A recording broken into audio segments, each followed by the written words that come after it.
Welcome back. It is episode 9. 9? 9 sounds right. 9. Episode 9 of the High Point podcast. I'm your host at Rick High Jr. And then, of course, we have my co-host here at JDub Tynes. Jacob, how are you? Doing all right, man. Mourning my Cowboys, but we had our little bye week, so I'm feeling refreshed. We're getting into the thick of the season. Colder weather's here. It's starting to feel a little bit more like football, so yeah, it's a fun season so far. The best football I ever played personally is once it got down to this type of weather. Like here in Austin, it finally got down to the 60s today, and it was so nice. Beautiful. It was great. That's football weather to me. Lasts for about 2 weeks, and then it'll be what we consider cold. Yep. Yes, sir. So that'll be fun. So just a little housekeeping note. We didn't have a podcast episode last week. We just had some technical difficulties. But as Jacob said, we kind of considered it our bye week. Got a little bit revitalized, and now we're fresh and ready to go. Fresh legs. Fresh legs. So without further ado, we'll go ahead and jump right in. Remember to follow us at High Point Pod on all the different social medias. And then, of course, now we are everywhere that podcasts are. We're on Spotify, Apple Podcasts, Pocket Casts, everything that you could think of. Feel free to drop us a follow and a download. All right, we'll jump into some of our notes here. We're a little late on some of these because, again, we had our off week. RIP to Mr. Doug Martin. As we know, great running back out of Boise State. Notably know him as a Tampa Bay Buccaneer. He was a 2-time Pro Bowler, 2015 first team All Pro. As I was, reminiscing, watching some of his highlights and looking back at what he's done in his career, he was the first player ever in NFL history to score touchdown runs of 70 plus, 45 plus, and 65 plus yards in one game. He's a monster. Interesting. And the second player in league history to rush for 250 plus yards and 4 touchdowns in a single game. Dang. Beast. Yeah. I mean, he really fit that mold of the power back. Notably, the nickname he hated, but they called him the muscle hamster. So, he much preferred the Duggernaut, right? The Duggernaut. Yeah, I remember that. That I think honestly that is pretty sick. It's fine. But obviously he'll be remembered for the philanthropy, generosity that he gave back to Tampa Bay. So R.I.P. him, and prayers up to his family. Another lost one here, Nick Mangold, Jets franchise GOAT, according to me, right? A few episodes back. It's funny, like growing up, he's, like I said, he's what I associated Jets football with. Really, before I became obsessed with football, like he was the only lineman that I could actually name, So, he is a fantastic player as well. 7-time Pro Bowler, 2-time All Pro, member of the Jets Ring of Honor. And as you know, he battled and eventually succumbed to kidney disease here, like Saturday or Sunday? Yeah, I mean, the 25th. The headline just came out like 3-4 weeks ago or something. He was looking for a kidney, so yeah, it sucks. Yeah, quick, very quick. Yeah, but RIP to him. Obviously, a legend that will be remembered forever in that Jets Ring of Honor. Moving on from that, a little bit more positive notes. We could talk about some of the games from this last week. Were there any that you had an eye on that you were, outside of your usual Cowboys watching? Was there any teams that stood out to you this last week 7 or week 8? Week 8. Well, we'll just stick to this week. Obviously, previous week come and gone. We'll just stick to week 8. Yeah, I mean, honestly, man, I was kind of busy this weekend, so I didn't get to watch as much football as I normally do. So, I obviously watched my Cowboys. I watched that Chief Commanders game, which wasn't much of a game. Watched Packers Steelers. It was a little bit of a less competitive week, I'd say, just across the board. Looking at the scoreboard here, that Jets-Bengals game obviously stands out, but everything else was more or less a definitive win in week 8. It didn't seem like we had a whole lot of really, really close games. So I don't know. I'll defer to you here. No, yeah, maybe that ended up being really nice and perfect because it was the opening week of the NBA season. Yeah. So they're like, "Hey, let's chill this week because we know we're not going to get a ton of eyes anyways." Maybe just a league wide conspiracy. Yeah, like this But week no, belongs to Victor Wembanyama, apparently. yes, it does. My goodness, that's my Spurs right there. He's been doing fantastic these first couple of games. But no, I got some notes here. We'll jump in first. My Texans finally looking good against a team with a winning record. That's kind of been the struggle, not just this year, but last year too. Even we ended up with a decent record. It was just against crappy teams. So it was nice to see them making a decent case against the Niners because the Niners are a good team. They're a good They are a complete good team. team.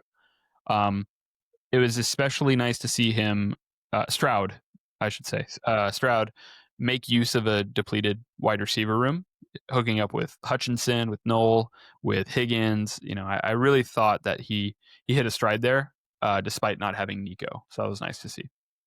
He may be finding his groove. I'm excited about what the Texans can do. It's a tough division, but Hmm. um, Yeah, you know, I think you guys can definitely be a wild card team.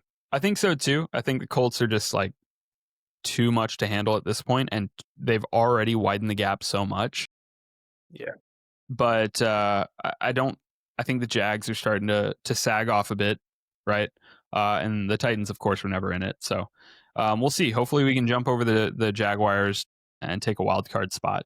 If we really hit a stride, maybe we'll jump the Colts as well. But I don't see that as being super likely. Jets, like we talked about, very close win, but they finally got their first win over the Bengals. The thing that stood out to me the most was Brees Hall. Like he was busting off some decent runs. I think he was averaging about 7.5 yards a carry, which damn near a first down each time you touch the ball. That's pretty great. So that was the main thing that stood out to me. Justin Fields is playing much better. I think even though he's not ranked highly amongst quarterbacks right now, I think you and I put a lot of stock into Justin Fields and what he could be like. Really do. Yeah. Yeah, I mean, I still think he has a long way to go, and I'm not Hmm. ready to say he's a good quarterback yet because he's not. But I think he does have the athleticism to make electric plays. So in that way, he can do things that other quarterbacks just aren't capable of. I think he just needs to fine tune all the fundamentals. He needs to be a better passer. He needs to be able to read defenses. But if he's able to put that all together, the Jets can be scary with Brees Hall and Garrett Wilson. Yeah, damn man, you just basically said, hey, to be a better quarterback, he just has to do all the things that quarterbacks are supposed to do. Well, I mean, yeah, That like makes him sound traditional so bad. pocket No, passing quarterbacks, he needs to own those skills because he's a great mhm. scrambler. He's good on the Yeah, run, but you can't do that every play. Defenses they'll stuff that out. So yeah, and I think it's interesting because I don't think like every team that he's played on has been led by defensive minded coaches. So when that happens and there's more focus on the defense, it should be expected to have that quarterback to not rank in like the top third or top half of your offense, right? Yeah. So I mean, like, look, if you take somebody like a Shane Steichen who's doing phenomenal with the Colts and with Daniel Jones and put him on the Jets, or you take why am I blanking on his name? The head coach of the Bears with I'm blanking on it too. Hold up. yeah, no, I got it, I got it. Ben Johnson, Ben Johnson. Thank obviously you. phenomenal offensive minded coach and put him on the Jets, it would probably be really great.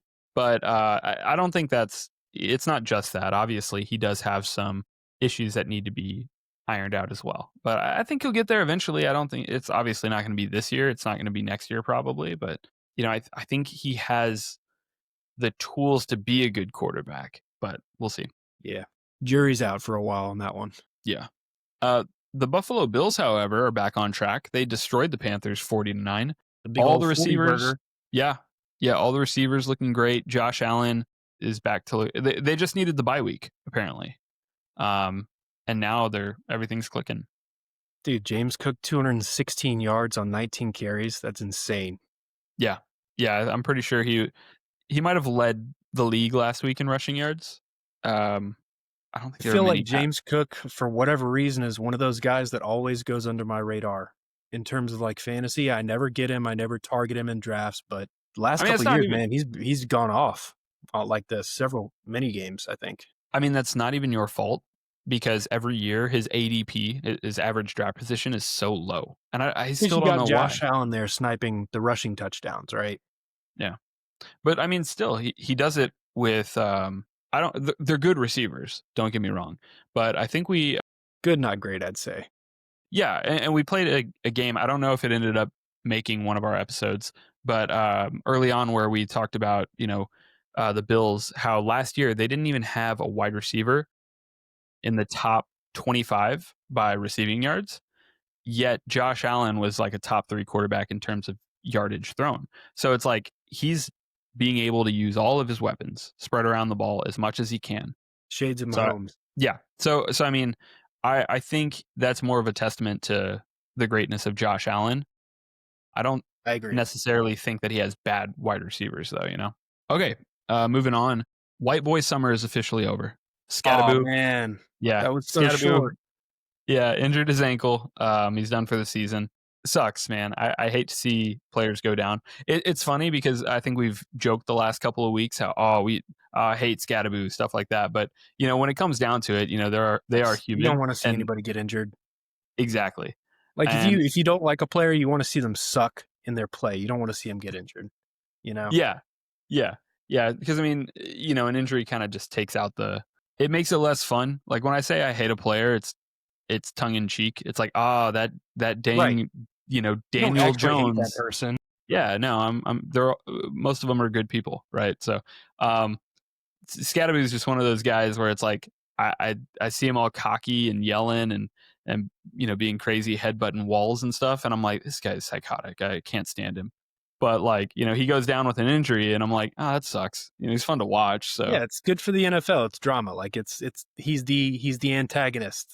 You know? yeah, yeah. So speedy What is it? The recovery to heel him. in wrestling? He's a Yeah, heel. yeah, he's a heel. Yeah. Exactly. Obviously, hope for a speedy recovery for him. I think he's done for the season, but they're thinking he'll be back for off-season activities Yeah, I once that mean, comes around. pretty much Giants, I think, are realizing this is not their season. They got too many injuries, you know, in a way that could be good. Give Jackson Dark some experience, you know, don't push it too hard this year. I'm not saying tank, but maybe they tank a little bit for a better draft pick, but load up, start thinking about, potential free agents that could help you for next year. That's what the Giants should be focused on. I was thinking the same because yes, Jackson Dart, I think they've seen enough to lead with him moving forward, right? I don't think they need to go draft another guy. I don't think they need to say, "Hey, Russell, we need you back." Like I think the fans don't want that, especially.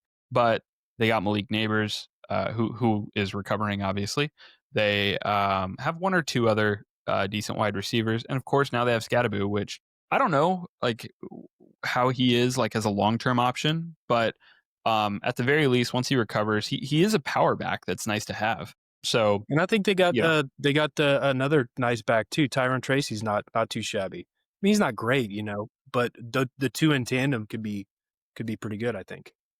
So yeah, yeah, yeah, a little Giants could be 1-2 scary punch. next season. Yeah. So, I think this is the point to, and I'm not saying, hey, throw in Russell to tank your season, but maybe don't push Jackson Dart too hard, right? He doesn't need to. If he takes a decent hit, maybe pull him out the rest of the game. You're not going to win it anyways. Like, make sure he's healthy. We need to be thinking Get long term now.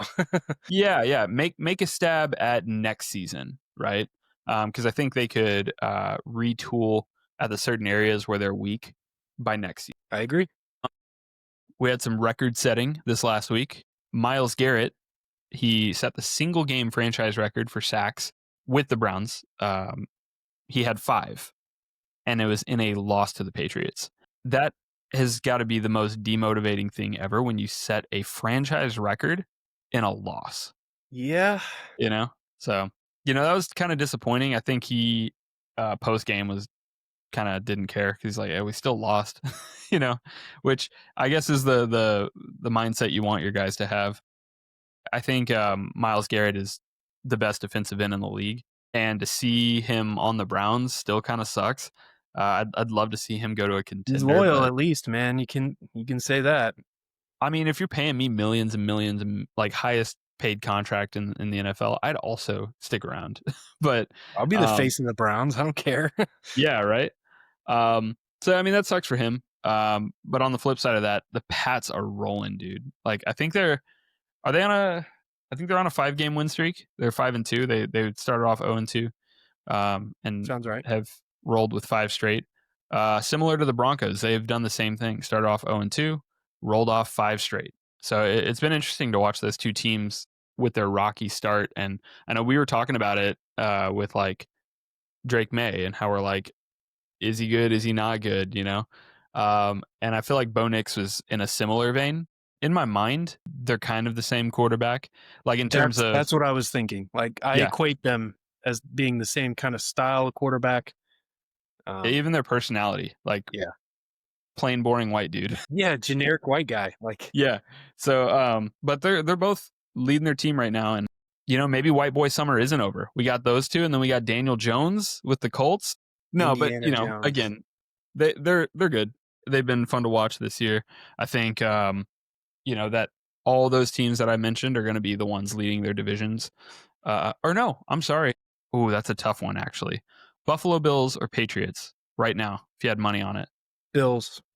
you still think it'll be Bills? Okay, Yeah, experience wins out there. I yeah. think, I even though the Pats beat them, I think they go 1-1 in the season series. Worth noting, past 3 wins for the Pats have been against Saints, Titans, and Browns. So take it with a grain of salt. They got Falcons coming up this week, Bucks next week. So better teams for sure. It'll be more interesting. I don't think we'll really know who the Patriots are truly until like 3/4 of the way through the season. They got the Bills, Ravens, Bengals. We'll see. We'll Yeah. see. Meanwhile, the Bills have to play a first place schedule. So I think their next game is the Chiefs, I think. And then I don't think no, they played the Ravens at the start of the season. Being having a first place schedule, you get all first place teams that you're playing against. So, it's obviously much tougher sledding for them. Patriots last year were not great, so they didn't have as tough of a schedule this year. But we'll see. I like how that division is starting to separate. It's really just those two teams. The other two are in the gutter, and it'll be interesting how the rest of the season plays out. Another record setting performance. Derrick Henry got a touchdown, past Walter Payton for 5th most rushing touchdowns all time. I will ask you again because I think I asked this a few weeks back. Is Derrick Henry a top 5 running back all time? Man, that's hard. That's really hard. Okay. Is he top 10? Top 10 for sure. Top 10 for sure. I think I top think we can 10, agree on this for right but I now, at think he's least. probably on the back end of that. Yeah. You got No, I Emmett, think he's like 7. Barry Sanders, Walter Payton. It's tough, man. There's a lot of historically good running backs. Jim Brown. I think at the end of the year we should rank them all out, We'll like see. the I like it. in season ones. I like it. Okay, Packers. They came back from being down at halftime to overtake the Steelers, and they now sit atop the NFC. I would say that I am a little surprised that they're at the top of the NFC because I thought that team has kind of been boring all year. And I also thought, like, I'm like, oh, have they won a lot? And they have. I mean, they're 5-1-1. Obviously, the one weird loss to the Browns, and then the even weirder tie against the Cowboys. And I'm Yeah, like, oh, this team is good. they're It good. just, I don't know. There's been nothing for me that has like stood out to like, if you would have told me like they're sitting on top of the NFC, I'd be like, oh, that doesn't make sense. They probably like 5th or 6th. Like, no, they're at the top there. I think they're just a good, fundamentally like well-rounded team. They don't turn the ball over a lot. They've got a good, solid defense on all levels. Hmm. Um, their receivers, they don't have like an insane receiver, but they've got like 4 good receivers. And then Josh Jacobs, I consider him a top 5 running back in the league right now. He's just an animal. I think he's impressive. To me, he's the heart of that offense. I think he makes it all work, and I just think they're a well coached team. Um, I think they're gonna be a Super Bowl contender this year. Yeah, no, fair enough. Good luck to them the rest of the season. I guess what I'm saying is, if you'd have asked me, "Hey, who's at the top of the NFC right now?" I'd be like, "Oh, probably the Eagles, probably um, the Lions." But then I go and look at the standings, and right there, number one is Green Bay. I don't know why. I just feel like I haven't seen anything from them, despite their record, that I'm like, yeah, this is the team to be. But um, yeah, I guess I don't really have too many more thoughts past that. I mean, we're not even technically at the halfway point yet, so still a lot of football left to be played, and a lot of these teams' identities are still being fleshed out. So True. Speaking of getting to this, near halfway point and identities getting fleshed out, the Chiefs are looking dominant and back to their old selves. of course. They've rattled off some wins here, and Mahomes is looking great. He's got Rashi Rice now. He's got Xavier Worth. Anybody that had been injured the last however many weeks is all back. I still think they have some things to figure out from the rushing game. Um, Still not a fan of Pacheco. I think he's looked not as great. Dude, Kareem Hunt looked good in that last game. He was running Yeah, like a yeah, he's looking all right too. But it's like off and on for him. yeah, Um, and then they have a third option that I actually think is really good. He just hasn't had his time to shine yet. Rashard Smith. Brashard Smith, thank you. So yeah, I don't. I think that they're gonna end up. Actually, no, they'll be wild card because I think Denver is gonna end up taking it. I don't know You think? about that. You I think the don't know. Chiefs will do their classic Chiefs thing? Yeah, I mean, death taxes Chiefs in the playoffs one way or another. So Hey, man, the last 8 years or so, it's been Chiefs in the championship game, in the AFC championship game at least. Do they make it there this season? I I'm not betting against them. Yeah, I wouldn't either. I think they do. I think Mahomes is that good, and I think again we've talked about this. I think at the end of his career, we'll be calling him the greatest of all time, and not Tom Brady. We'll see, man. I mean, we are watching a Hall of Famer play, which is great. I don't know how he's going to stack up to Tom Brady, but man, so far Mhm. he's got the resume. Yeah. If he keeps it up, it might be a no doubter, which is crazy to think about. hmm Yeah. I do have to admit, you just said something about like watching a Hall of Fame player like play in real time. And I'm thinking how in the NBA, there's a lot of situations where we didn't, just because of our age, we didn't get those opportunities. Like, I'm gonna be real. Michael Jordan's prime, I was 5 years old, Yeah, I know. right? I didn't really get to see Jordan play a ton. Obviously, I didn't see Magic and Kareem past like old, archival footage. I didn't see Bill Russell. I didn't see, there's a lot of these greats, right?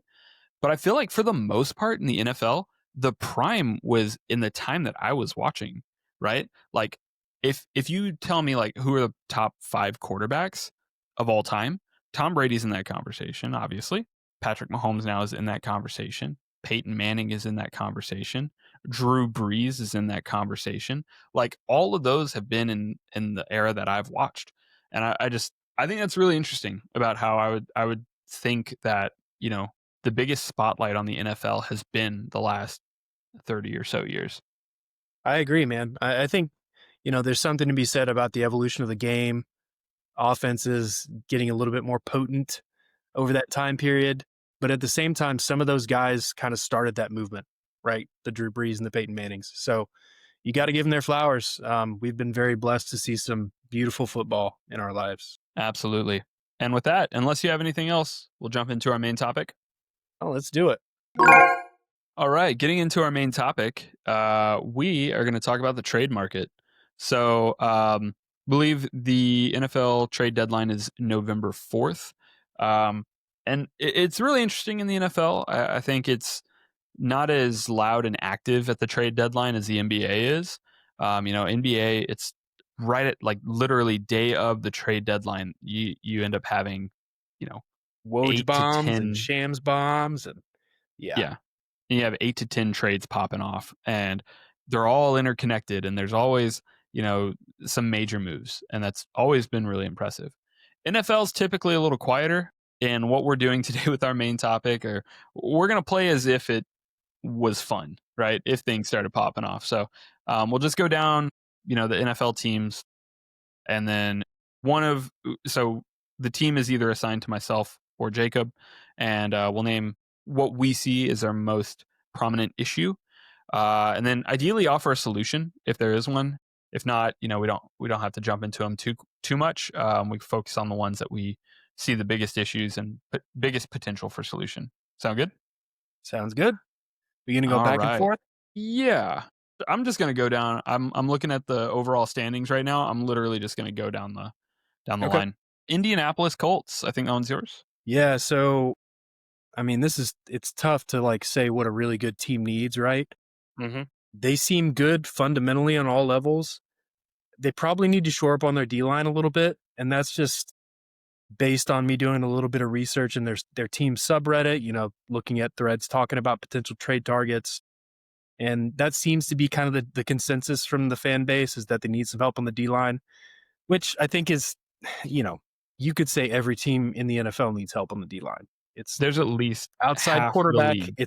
It's the most important position group, my opinion, makes the biggest impact on the game. So yeah, if I had to pick one area, it's D line. Who's selling at D line? I don't know, man.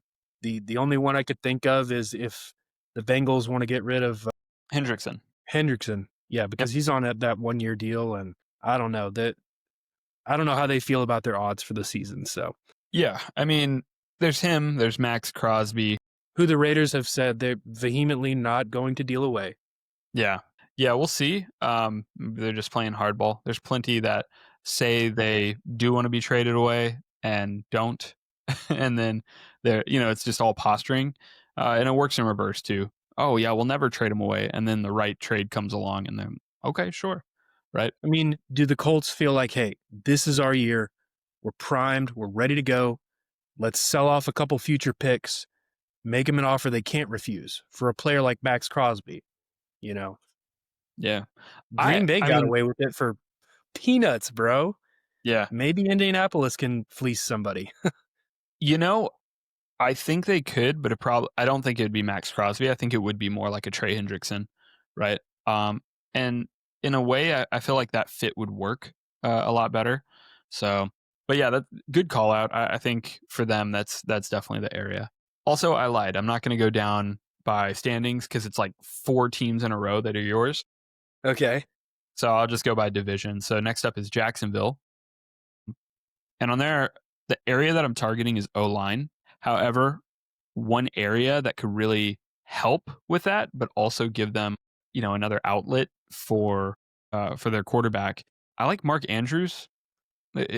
He's been a little bit on that, the potential to be traded away, and he would fit really well there. And he's a decent blocking tight end, so maybe he could help out with some of that as well on the runs, just by staying in a little bit more. That's kind of the idea that I had there. Obviously, that wouldn't be one that's absolutely necessary, but yeah, they need help on that O line. There's just not a ton of O line that's going to be available. I agree. In particular, they have no depth at left tackle. You got one Yeah, guy there. yeah. Next up, you have Houston. You have my team. Yeah, What do buddy. we need to fix? I mean, I think it's obvious, right? You guys need help at O line. You've been banged up. You've got good playmakers at all your skill positions. The defense is a top 5 defense. I don't think you guys necessarily need help there beyond maybe some depth. So it's got to be O line. You got to give Stroud more time to do his thing back there. Hmm. What do you think? Yeah, that makes sense. I believe Braxton Jones, who is a lineman for the Bears. I think that he could be. Oh, I'm just seeing this actually. This happened 4 hours ago. That the Bears are signing ex Packers starting O line after move with Braxton Jones. So Dang. does that mean Braxton Jones? See, this is our fault for making this thing Braxton what Jones is on 2 weeks IR. ago. Yeah, yeah. He wasn't 2 weeks ago. That's a bummer. These notes are dated, bro. Yeah, I know. Now they viewers get a peek behind the curtain how behind we are. No, but somebody like that would have been nice. I actually have him listed as one of the teams that I'm covering as well. But yeah, I think it's O line. I think that's very Honestly, abundantly dude, I could clear. see you guys trading with us for an O lineman. Ours are not I'll bad. take it. They're I'll take young. it. They've got potential. I mean, generally, if we really like our O line, we're not gonna. Those guys are kind of untouchable. but I could see a trade kind of working out for us, like something. I don't know. I see where our weaknesses are and yours are, and they kind of complement each other. Yeah, yeah. Like, I mean, I we are. I don't want to say overburdened. That's not the right word. We have a lot of depth in our secondary, and just our defense in general is very stout. Um, Now, I mean, maybe that's why we're so good, but because part of me Yeah, is you like, get a good rotation, keep everybody fresh. exactly. So on one hand, I'm like, oh, we're really strong at that area. We can give somebody up. But then it's like, the opposite side of that is, oh, we gave somebody up. Now somebody else is, playing more snaps than they're probably used to. And then overall, our defense goes down, right? So it's double edged sword there. But yeah, I think you hit it on the nose, though. We need help at O line. Tennessee is mine.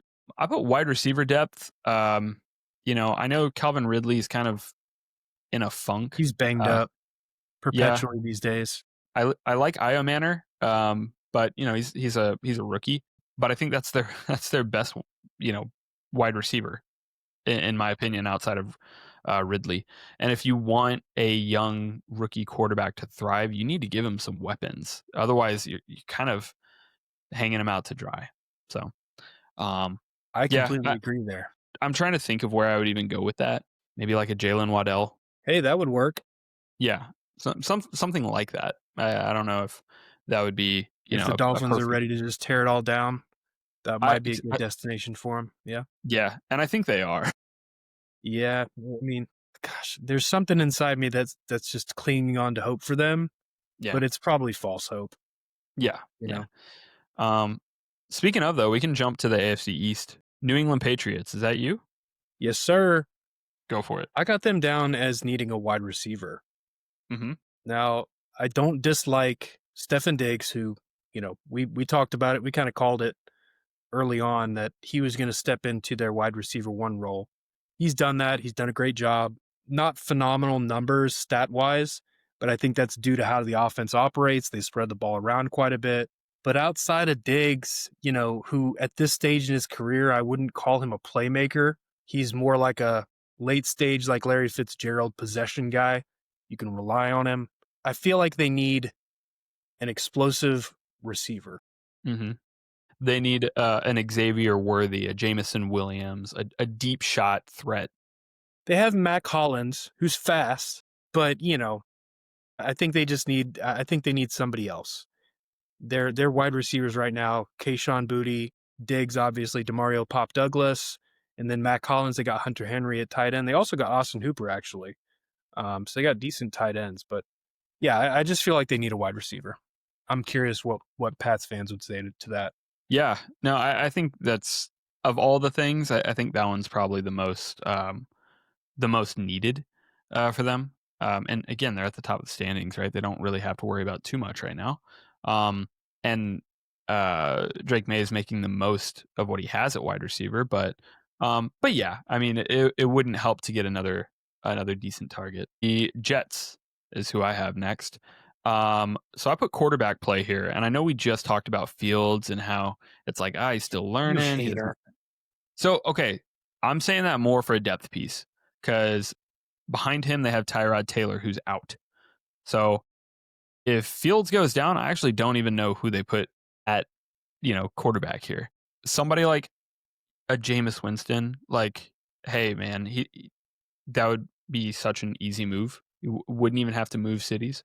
Russell Wilson, even literally either of the other two New York quarterbacks, Dude, just can you move them. imagine if Russell Wilson followed Justin Fields from Pittsburgh to Oh, that to the would. Jets a minute? Like, no, No, God, okay. no. You're right. You're right. That's such a bad chemistry fit. So Jameis, throw Jameis in there because they're 1-7 anyways. Might as well make him exciting. You know Okay, me. I've been a yeah, fan of Jameis. I just want to see him play. I don't care if he loses every other game, but he's fun to watch. I'll give you Um, that.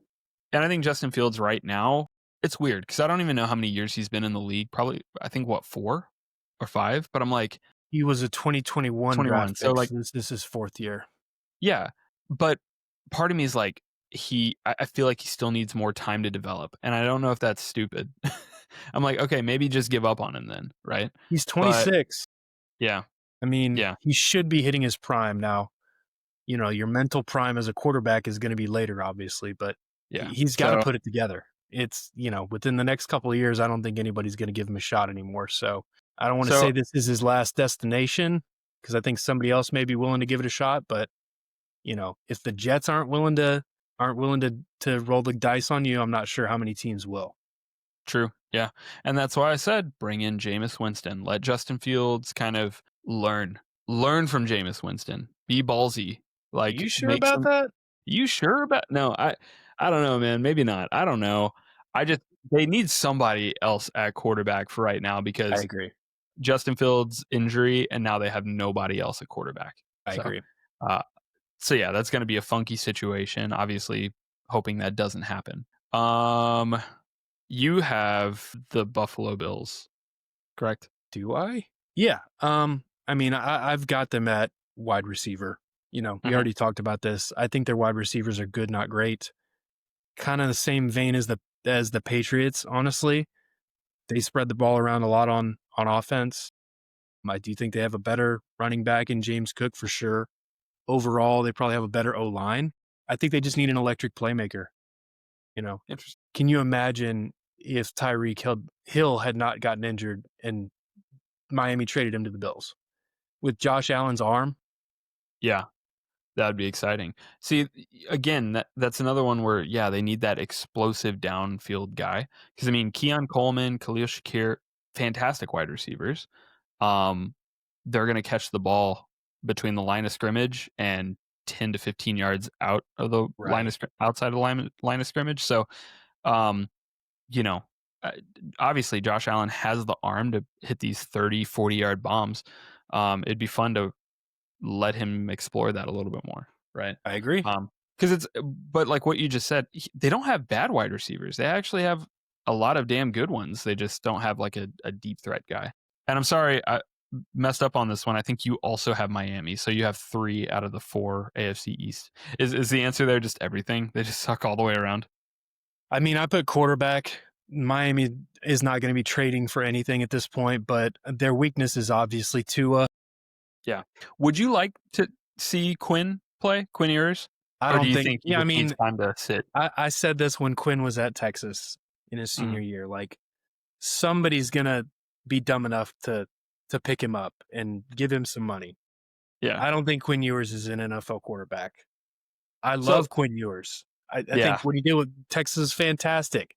I've got a Quinn Ewers like UT shirt, but I don't think he's a starting NFL quarterback. Maybe a good to really good backup at his ceiling, I think, but I don't think he's the answers for the Dolphins. He could be a good bridge to the next franchise guy. yeah. I think Maybe it's that'll be what happens. yeah, yeah, I think so. 'Cause I think Tua is he's literally like one injury from retirement. There's no way the guy has been picked apart. I think Quinn would. I don't know. I think maybe he still needs like one more year to sit before like, hey, can you make that jump to become a borderline starter? But yeah, I think you nailed it. That he's gonna just be a perpetual backup. Like, hey, 10 games into the season, your quarterback went down, let's hold you over for 2 to 3 games while your starters in concussion Dude, if protocol, he right? could We can do be, that. what Cooper Rush has done with his career, that Yeah, would be a massive win, I feel like. So, yeah, or even Colt McCoy yeah, post Cleveland Browns, yeah, right? for sure. So yeah, that's a good point. I could see that happening for sure. Hey, can we pause real quick so I can take the dog out? Yeah, Sorry. sure. I'm not No, that's stopping good. things down too much, am I? No, no, no, you're good. Are you I'm okay to gonna stay make a up a little. little later tonight? Yeah, I'm good. I was just making a All right. little marker. You go ahead. All right. Be right back. All right. Sorry about that, my guy. No worries. No worries. All right. Who's next? All right. Next up, we'll move to the AFC North. The Pittsburgh Steelers. Let me see. Is that It's you you. or me? That's That's me. you. Okay. Uh, they need some help in their secondary. They're giving up a ton from passing, which is interesting because I've always viewed the Steelers as more of a defensive minded team. I think just the whole lore behind the team, the steel curtain of the days of back in the day, has always made me think of them as like that defensive minded team. Um, Of course. I could see Reek Woolen from the Seahawks moved over here, and that would be a good fit. I think I put him in a couple areas where I'm like, hey, if Seattle has him on the trading block, which they have had whispers of. Yeah, he could go to, like, several different places and make an impact immediately. Oh, man, I think I might have, like, this whole division. Next up, Cincinnati. Yeah, here I put a power running back. You know, I think they have, Chase Chase Brown. Chase Brown. I think Chase Brown's fine, but they need somebody to he's definitely more of a finesse, like, evasive running back, which I feel like that's more of the norm than power running backs anyways, right? You see a lot more Chase Browns than you do Derrick Henrys, if you For get what I sure. mean? But I think somebody like a Chuba Hubbard, since now it seems like Carolina is, full steam ahead with Rico Dowdle, if he's not getting the touches, trade him away. Like he can go somewhere else and you could get a decent package back. I mean, he was like a top 10 running back by yardage last year, I'm pretty sure. So I mean, having him and putting him over in somewhere like Cincinnati, where they have a pretty damn good pass game, they have like great receivers, Dude, Chase Brown. here you Yeah, go.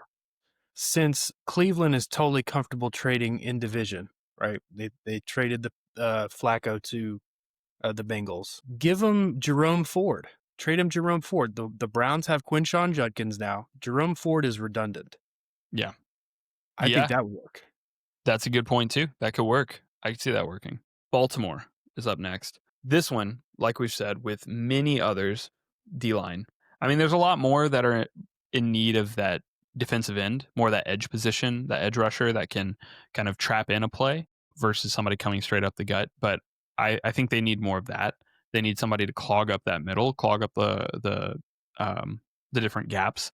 I didn't have anybody listed here specifically because I can't really think of too many that are just on the trade market. Yeah, I mean, D line's But tough. yeah, It's tough. But I agree. Looking at it right now, I mean, outside their linebacker and their secondary, I don't recognize any of these guys. That's not to say I'm the D line expert, but I mean, it also doesn't help that they have a ton of people primarily on defense that are out for the season or out with just long term injuries. Like we won't see them till week 12 or count 13. 7 on the defensive side on IR and Exactly. 1 out. That's crazy, right? Yeah.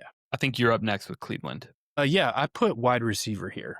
I think, if they're trying to figure out who their quarterback of the next several years is going to be, you need to pair him with a prime wide receiver. Jerry Jeudy is like their number one right now.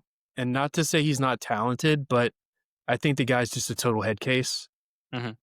Very selfish wide receiver. I haven't heard a lot of good coach talk about him. He doesn't Mhm. sound like a leader in the locker room. He gives up on plays, that kind of thing. So, he's talented, but I think the Browns really need a good wide receiver to make things happen for their quarterback. They've Yeah. got Harold Fannin, the tight end that they drafted, Mhm. but I think they need more of like a slot guy. I would say somebody kind of like Jerry Jeudy, but with a better attitude and younger, less injury prone. But yeah, that's what I came up with. I don't know. What do you think? No, you're right. I'm looking at them too. I mean, Isaiah Bond is great, but he's a rookie, and I think he has 11 receptions on the year, right? So yeah, he's obviously way too junior for them to give him more touches. Cedric And I Tillman's on mean, IR. Isaiah Bond's your Z guy. He's your long play, just chuck it up there. The dude's 5'11", 180 pounds soaking wet. Yeah, He's not your X receiver. He's not the guy I don't think his skill set is in the slot. His quickness and agility, he was always it's about the speed. So so who I would don't you know. like to see there? Huh? If you have an idea, it doesn't have to be somebody on the trading block. Just an ideal wide receiver type that could go there. Somebody like a Zay Flowers, maybe? Oh yeah, yeah. Again, Possession guy, good solid receiver. He's not huge. He may even be a little bit smaller than Isaiah Bond. They're comparable, but different skill sets. mhm. I don't know. Just an idea. I was looking at the Baltimore Ravens roster. Yeah. It's interesting too because I don't. I even think David Njoku's a decent pass catcher as well as at tight end. So it's interesting now that they have Harold Fannin, who's by all accounts been pretty damn good. I think he's a rookie too, right? Yeah, he's a rookie. They drafted him this year. Yeah. You know who had just occurred to me who's pretty rich at wide receiver right now is the Saints. They could definitely be Yeah. sellers. Between Rashid Shaheed he's been listed on like, oh, is he going to get traded rumored, away? yeah, yeah. But I think Chris Olave too, man. He's very Chris talented. I Olave. don't know if the Saints want to get rid of him. I doubt they do, but either one of those guys would fit Yeah. well. Yeah. Very good point. After that, we'll move into the AFC West. Do you have Denver or do I? I have I Denver. think that's you. Yeah. So man, if you would have asked me 2 weeks ago when I made this, I think I put wide receiver depth here as well. But Cortland Sutton looked really good. Troy Franklin has looked good the last few weeks or so, and Marvin Mims has been pretty good. So it's like, well, not as much there. They have a few linemen that are on IR. All their starters are good, but if one of them goes down, they're going to be stretched. So that could Yeah, probably be they've only something got that one they left need. tackle right now. You need that blind side covered. Yep, yep. I will say defensively, they've looked pretty stout as well. For I know sure. a few weeks back we talked about like I think you had a passing comment about the Texans being like, oh yeah, I think they're one of the best in the NFL. And for me, I think if you list out the top five defensively, they're up there. I think the Broncos are like right behind them, I agree. especially their secondary, like Sertan and Riley Moss on each edge. Man, I mean, you know, it's when you have Sertan did one, get injured this week. Let me yeah, see. yeah, He's but doubtful. yeah, but give it a week or two, he'll be But if back. it's He'll be fine. doubtful, it's not going to be a long-term injury. Exactly. And you know, when you have one shutdown corner, I mean, we know how that goes. We know all of the fantastic, cornerbacks that have ever come through this league. When you have one, you can really put a stranglehold on some offenses, right? Because you shut down your main guy, you shut down a CD Lamb. Who else do you have to throw to, right? In this case, you guys had George Pickens. Oh, Riley Moss is on the other side covering him up. So they have been really stout, especially in their secondary, which me, I love secondary guys. So they've been fun to watch. I like it. I agree with you. Chargers, that's me. I put running back here, obviously O line, but I feel like we've beaten that horse to death, and now Joe Olt's back, so at least they have that. Yeah. But meanwhile, at running back, Omarion Hampton IR, Najee Harris IR. I don't think Kamani Vidal or Hassan Haskins are long-term guys. They're like, holy shit, we're panicking right now. Let's put these guys out here until I don't even know when Omarion Hampton is expected to come back. I think it's this season though. But I think for them, I put Brees Hall because it looks like Jets might be. We'll see. They might clear house, and if so, hey, dump off Gosh, Brees Hall dude, that'd here. be interesting. Yeah, Herbert throwing at Brees Hall. Oof. yeah. Yeah, I think that could be a nice fix for them. Otherwise, running backs, nah. The only other running backs that I think could be on the market are ones like Chuba Hubbard, but I don't think they need a power back as much. I think they can, with their offense, they could kind of survive without that. They don't need that. But yeah, next up, Chiefs. Is that you or is that me? Oh, Chiefs that's is you. me. Yeah. Yeah, I've got defensive tackle here, and that might surprise you a little bit, but I kind of did a little bit of research on this one, went into the team subreddit and all that kind of stuff. And that seems to be where the fan base leans towards what they need most. It feels like an outsider looking in, you're inclined to say wide receiver, right? Like they're always missing a wide receiver, or they don't have a good running back. They kind of just make it work with whatever patchwork guys they have. Right now, I think we kind of differ. I like Isaiah Pacheco. I like Kareem Hunt, Brashard Smith. I think the combination of those guys, rotating them out, I think that works. And with Rasheed Rice and Worthy, I think, and they not even to talk about Hollywood Brown. I think they've got a good solid core. Kelsey, Noah Gray. He's got guys to throw to when they're healthy. I think they need a little bit of help at defensive tackle. Obviously, they have Chris Jones, who's fantastic. George Karlaftis is great. It just feels like if you could give Chris Jones a little bit of a breather, that would probably help them a lot more and shore up their defensive shortcomings, I think. Just my thoughts. Yeah, I think you're right on the nose there. And it's funny, like you said, it seems like they're that team that always needs wide receiver depth. They finally have it now. Everybody's healthy. Yep. Rasheed, Xavier Worthy, Hollywood Brown, Juju Smith-Schuster, Thornton. Literally all those names are guys that have had big moments, right? And then not to mention, future Hall of Famer Travis Kelsey, and then a solid backup with Noah Gray. And then I'm just repeating you at this point, but you get my point. Yeah. Like, even though I Now think that everybody's healthy, they're winning. 3-game win exactly, streak. This upcoming game against Buffalo is going to be real fun. I'm looking but yeah, forward to that. absolutely. So yeah, I think more help on the defensive side could do well for them. Raiders, okay. Here, man, take your pick. I just said offensive identity. Yeah. The only thing they absolutely don't need right now is a running back. They have Ashton Genty. They're good there. I think yeah, Jacoby Jacoby Myers is Myers. looking to potentially be traded. Like, he's asked Yeah. for it. He doesn't want to be there. He doesn't care. Trey Tucker has had moments, but nothing too crazy. Brock Bowers has taken a step back from his rookie year. Well, he's also been injured, I think. Has he? Like, earlier? I believe He might have so. been out for like a week or two, yeah. And then Tyler Lockett just signed with them, so that's kind of nice. But, other than that, I mean, look, Geno Smith is great. We talked about how we like Geno Smith. I don't think he's their long-term choice. Like, if they had the ideal, hey, we're making a Super Bowl run, it's not with Listen, Geno man, Smith at quarterback. I want to go ahead and interject there. I was wrong about Geno Smith, okay? I know we're not at the halfway point of the season, but I've seen enough. Mhm. Geno Smith is not the answer, okay? I had faith in him, kind of with his time with Seattle, but I don't see it. I don't see it happening. Not with the Raiders, maybe somewhere else potentially, but I don't see anybody looking to grab Geno Smith. So I'm with you. I think they need a quarterback to start and a wide receiver that wants to be there. Yeah. If we're doing alignment charts like D&D, I think if Jameis Winston is chaotic evil, then Geno Smith is like chaotic neutral. They're gonna put up the same stat line, but for some reason my heart tells me like, oh, Geno Smith is gonna be the smarter player, right?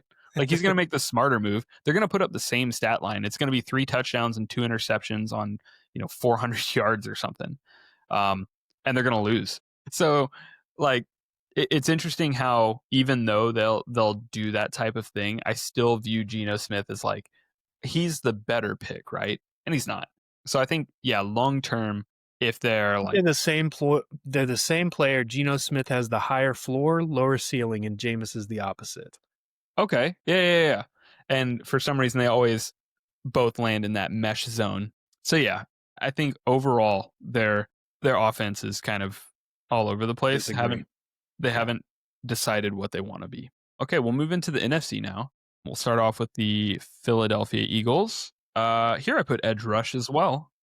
And I also put Trey Hendrickson. I think that's going to be a recurring answer for anybody that we say for edge rush, right? After that, Dallas edge rush. I had Max Crosby, and I'm saying that one more for Dallas because there was a little bit more smoke to that fire, or fire to that, whatever it would be. That one seemed a little bit more real, right? There were active conversations going on about Max Crosby within the Dallas organization. So I think that would be a great fit too. I'd love to see him in a Dallas jersey. Crazy. I'd love to see that, but what will we have to give up for it? Yeah. Yeah. I don't know. I mean, obviously, Raiders aren't looking great right now, and you might be able to swindle them. Pickens However, and a first rounder next year. don't you dare say Pickens. I don't want Pickens gone from this team. I love watching Pickens on the Dude, Cowboys. I'm just He's saying, so much like, fun. it's been fun so far, but it's only been half a season. I like Pickens at wide receiver the same reason I like Jameis Winston at quarterback. He's going to be electric. He's going to talk a bunch of shit, and it's going to be fun to watch. Listen, the Cowboys are not going to pay two prime wide receivers. Don't It's not going to man, happen. We're don't not the listen to all that. Bengals. We're not the Don't Bengals. We're listen to not. And CD Lamb is the guy we drafted. That's the guy Jerry's going to pay. Pickens is a temporary solution, and I think they should maximize on his value right now. sell high. Sell high. I mean, Pickens is going to want money after Mhm. this season because he's balling out.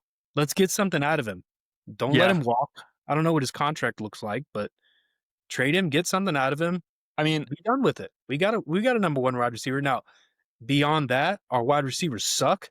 So the offense is definitely going to take a hit. But if you're thinking long term, Max Crosby, man. yeah, I think you have the conversation first because I mean, I feel like George Pickens has developed a really good chemistry within that locker room with the other wide receivers and of course with Dak. And I'm kind of thinking I think we're both talking about the report that came out that Pickens is going to want wide receiver 1 money. Maybe he won't. Like He maybe will. okay. All right. When Well, Dude, when have you again, ever seen a wide receiver take a hometown discount? A wide receiver. It doesn't happen. Andre Johnson. I rest my case. I guess maybe Dez sort of took one Did a he? little Yeah, bit, yeah. but I don't see it happening. Yeah, just my thoughts. We can disagree on that one. Commanders up next. I have them, and I also here went secondary, and I think the person that I put that would be good here would be Cam Taylor Britt for the Bengals if they decide to deal him off. I think he's been decent this year. I think they could use a secondary, an additional secondary person here.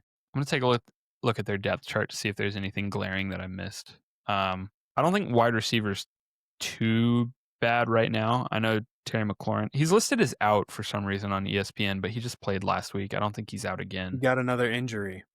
No, he didn't. Yes, he did. I must have missed that part. I was watching that game. I don't remember that. Either way, aside from that, Debo Samuel, Luke McCaffrey, then of course Zach Ertz, who's been around forever. Decent weapons. Bill Krosky Merritt's fine. Yeah. I'm gonna stick with what I said with secondary just because they're a little bit weaker at that position. Everybody's healthy there, so that's nice. But yeah, I think that's kind of where they need to go. I think I'm with you there. It's funny though, looking at their linebackers, how they have two Hall of Famers right there, Bobby Wagner and Von Miller. I don't think I had put that together that they were both on the same team. I mean, it's like I knew they were, and if you would have asked me, I'd been like, yeah, they both play for the Commanders, but like just to see them lined up next to each other is crazy. I think you have Giants. I do. Let me see here. Do I? Yes, I do. I put them as needing a wide receiver or defensive back. I know they Mm, got Neighbors. He's great. He balls out. Everybody knows that. Beyond him, I feel like there's not much. Let me pull up their depth chart real quick. yeah, They've Wandell got Wandell Robinson, Darius Slayton, Bo Collins. I don't even Collins. know. I don't even know who that is. Gunnar Olszewski. Like, who are these guys? I feel like if they could get somebody across from Malik Neighbors, that would be elite. Bo Collins. Bo Collins is a rookie with 2 catches on the year. There you So go. there you go. Yeah, I mean, Yeah, no, you're right. They need somebody there. I think Wandell's a decent wide receiver as well. But he's not like there's nothing, especially with Neighbors out, nothing that screams like, hey, yeah, we have a deep right, threat. So you no, they can stack the box and stop whoever they're putting at running back. Which in this case, now that Cam's gone, you get your big bowling ball out of there. You have Tyrone Tracy. right. Is that going to move the needle for you guys?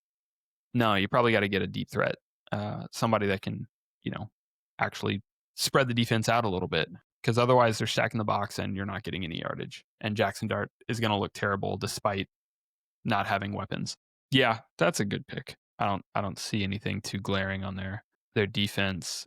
I should say that like obviously it's not a great defense, but But like you we know talked about, the Giants should not be buyers. right. Okay. We can for these last couple ones we can kind of speed round it. Green Bay. You have Green Bay I put cornerback. That cornerback. was another kind of subreddit research pick. You Hmm. know, I've said it multiple times. I think they're a good, well-rounded team at all levels. So it just seemed to be the fan consensus. They need help at cornerback if they had to pick. So Hmm. that's what I got. I have Detroit. I also have secondary here. They need some secondary help. They have also been one of those teams to give up a ton of yardage on big plays. They need something else there. I don't disagree. Chicago is you. I put edge rusher, and I'm completely blanking on my logic for why. Um, Checking their depth chart right now. I'm gonna look at their depth chart real quick. Montez Sweat, Dio, Adeyingbo. So I mean, nobody that's causing too much of an Sweat's issue. I think. good. They've also got Grady Jarrett, who's good. But yeah, it feels like if they had a good edge rusher there, that defense would be a lot scarier. Interesting. They have Nashawn Wright, their starting cornerback. That's crazy. Anyway, let's move on. Who you Yeah, got? yeah, yes. Sorry, yeah, that one caught me by surprise. Now, Nashawn Wright's just a long, skinny dude that the Cowboys drafted, I believe, in the third round. Mhm. He's like 6'4" or something. Um, anyway, it didn't work out with the Cowboys, but interesting to see him on the Bears now. Nice. Vikings, that one is also you, right? I Yes. put O-line here. Mhm. I don't think the Vikings should be buyers. No. Their And division's too tough this year. JJ McCarthy needs some time. yeah, poor Carson Wentz got torn up. Yeah. Yeah, Um, they could use some, especially like you said with JJ McCarthy, like you want him to develop some confidence. You need to keep his ass off the ground, right? If you throw him back there and he's having the same thing that Carson Wentz just went through and now Carson Wentz is on IR, it's not, you're not building confidence in your I said rookie. He's basically a rookie. Second year quarterback. essentially, yeah. Yeah, I mean, otherwise Jordan Mason's been good at running back. Aaron Jones is coming back. I don't know if he's fully back yet. Solid wide receivers. What do you mean solid? He's got the best wide receiver in the league Well, yes, but I'm saying like as a whole, overall. Yeah, Jordan Addison's good, Jalen true, Naylor's good, true. and Jordan Mason and Aaron Jones are both good pass catchers out of the backfield too. Um, and they have a great, another stout defense with is it Brian Flores? He's Yes. there. Yeah, he's always been good. Um, Jumping down to the NFC South, Tampa Bay. That's yours, man. You got a bunch right in a row here. Yeah, man, I've got edge rusher here. Nothing really exciting about this. I just think their defense has not been great this season. If they could go for Trey Hendrickson, that'd be great. Yeah, yeah. I have. I'm sorry. I'm skipping ahead. I was just about to jump to Carolina. No, you're right. I don't. I'm trying to think if there's anything glaring with Tampa Bay outside of obviously Mike Evans being done for the year. Well, no, he might come back late, but it'll be like week 15 or something if he does. I don't think he will. They're not completely stretched at wide receiver just yet. No, you're right. You're right. I think that's a good pick for that. Jumping over to Carolina, I think I put secondary here. Yeah, yeah, same situation as before. They don't really have a lockdown guy, Yeah. so it's like, hey, who's your who's your number one wide receiver? He's about to put up 100 yards, right? They don't they don't have anybody to stop anybody.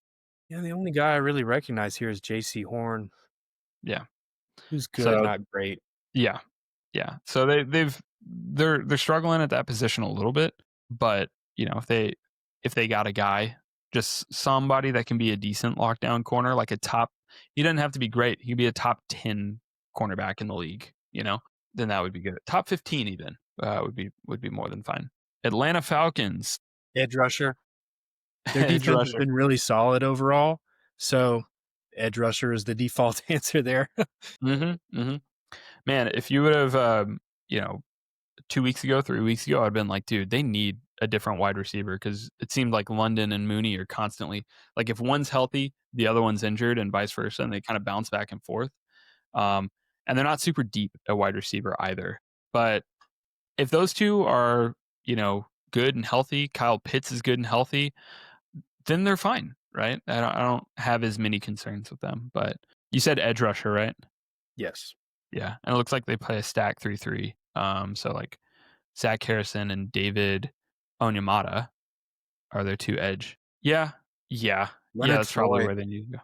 Leonard Floyd, nice, good for him, man. Like, look, if I could play football at this age, I would too. Be doing So, it. dude, I would if I was 40, if I was 50, and they were like, "Hey, yeah, we'll sign you to the practice squad." Hell yeah, do it till I'm in a wheelchair, man. I would love to play football. Let's see. After Atlanta, we got the Saints, which I believe are mine actually. Um, this is another one where I put quarterback play. I mean, it's not that Spencer Rattler's been bad. I think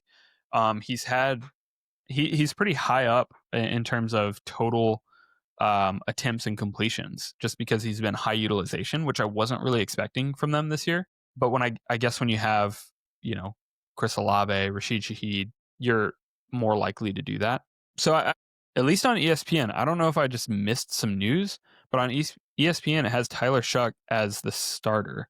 I wonder if that was a move they recently made. 6 hours ago. Look at that. Sans Wow. plan to start Shuck. Breaking news on the High Point podcast. Yeah, for the rest of the year, by the way. So, okay, prior to this So news. just forget everything you just said about Spencer Rattler. Yeah. So, okay. Okay. So prior to this news, and even then, dude, Shuck's not great. What are we talking about, right? They may still need quarterback play. I was gonna say Mitch Trubisky. Mitch Trubisky is over there sitting on a bench, and he could make some decent noise. Or Kirk Cousins, give old Kirko. I mean, he's been kind of crap on the Saints. Yeah, or I'm sorry, on the Falcons with I don't them dislike starting either of those, Penix. honestly.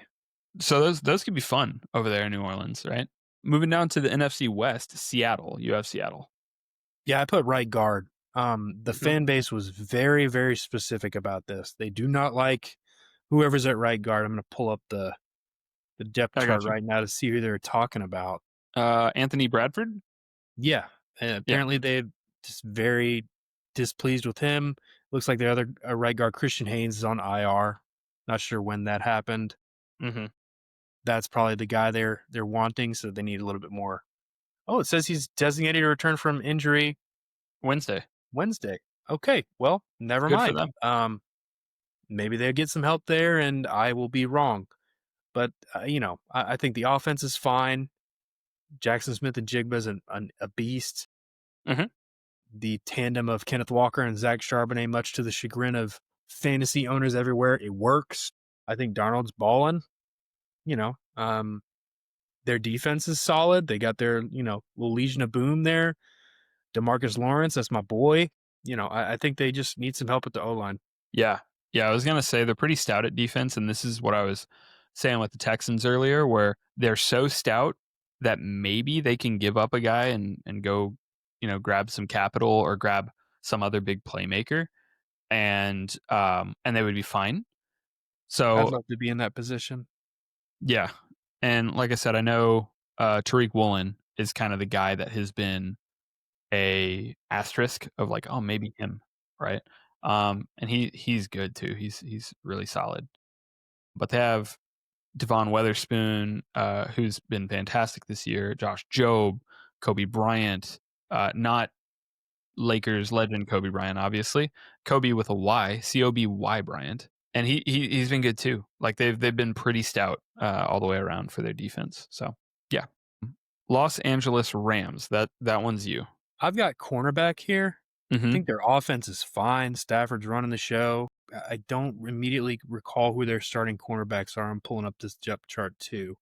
I got you. It's Kobe Durant, which that is a funny name considering like NBA.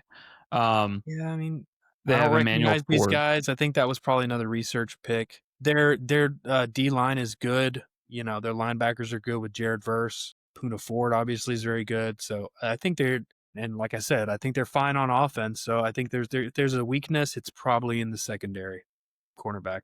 Yeah, yeah, I see that, and they have been. I've really liked what I've seen from them from the linebacker position with Landman, Verse. They've been really good from there, and obviously their offense is pretty lights out.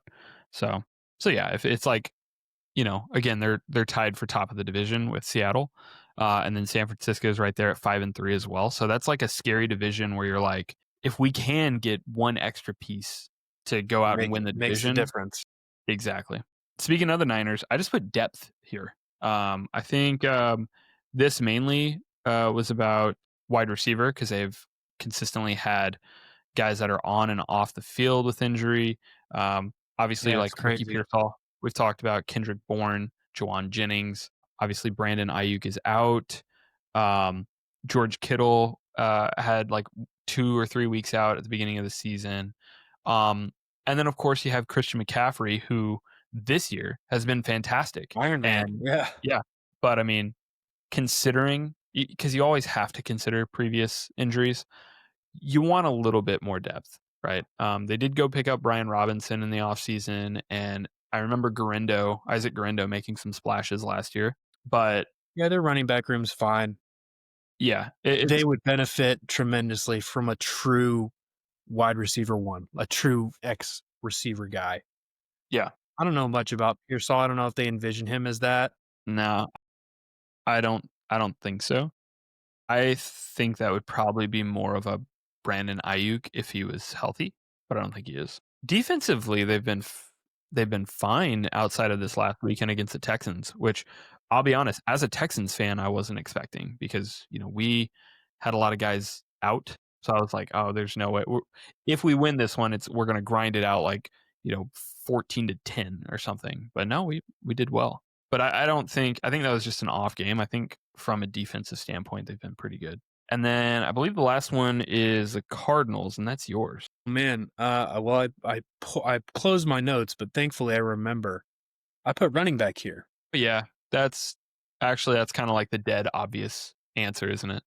I mean, to me at least, they're set at tight end. I think Kyler Murray's fine. I think they've got decent options at wide receiver. If Marvin Harrison Jr. can get it together, I think they've got good weapons, but they need a running back. James Conner's old. He's never going to last a season, and I'm not a Trey Benson believer. So I don't think he's the guy. And who they have at backup like DeMercado? Demercado and And Bam what's the Knight. guy Bam something. Bam Knight. Yep. Those are just guys to me. They need a prime running Yeah. back, and I Gotta think that admit would ease the load tremendously on Kyler Murray too. yeah, yeah, and honestly, I will say Bam Knight, top 10, like, coolest name in the Great NFL. name, That's pretty great sick. name. But yeah, they don't have anybody here. Funny enough, since we're talking about it, I saw David Johnson is running a marathon this weekend, and there's people blowing up on Twitter being like, "Look, he's in peak shape right now. Like, go and get Fresh him." legs, baby. They're like, "He could literally start tomorrow." So I mean, yeah, he's obviously Arizona Cardinals legend. He's awesome, but yeah, that's definitely where they need the most help. I think that one's cut and dry, like it's running back. All right, man. I think that's all of our trade suggestions for the main topic. Again, I don't know how many of those will come through. Not exactly a ton of movement at NFL deadlines, but hopefully we'll see something this year. That'd be pretty fun. But without further ado, let's get into the tip drill. Right. All right, first game in our tip drill. Let me go ahead and share real quick. We're gonna tier list out players with short careers.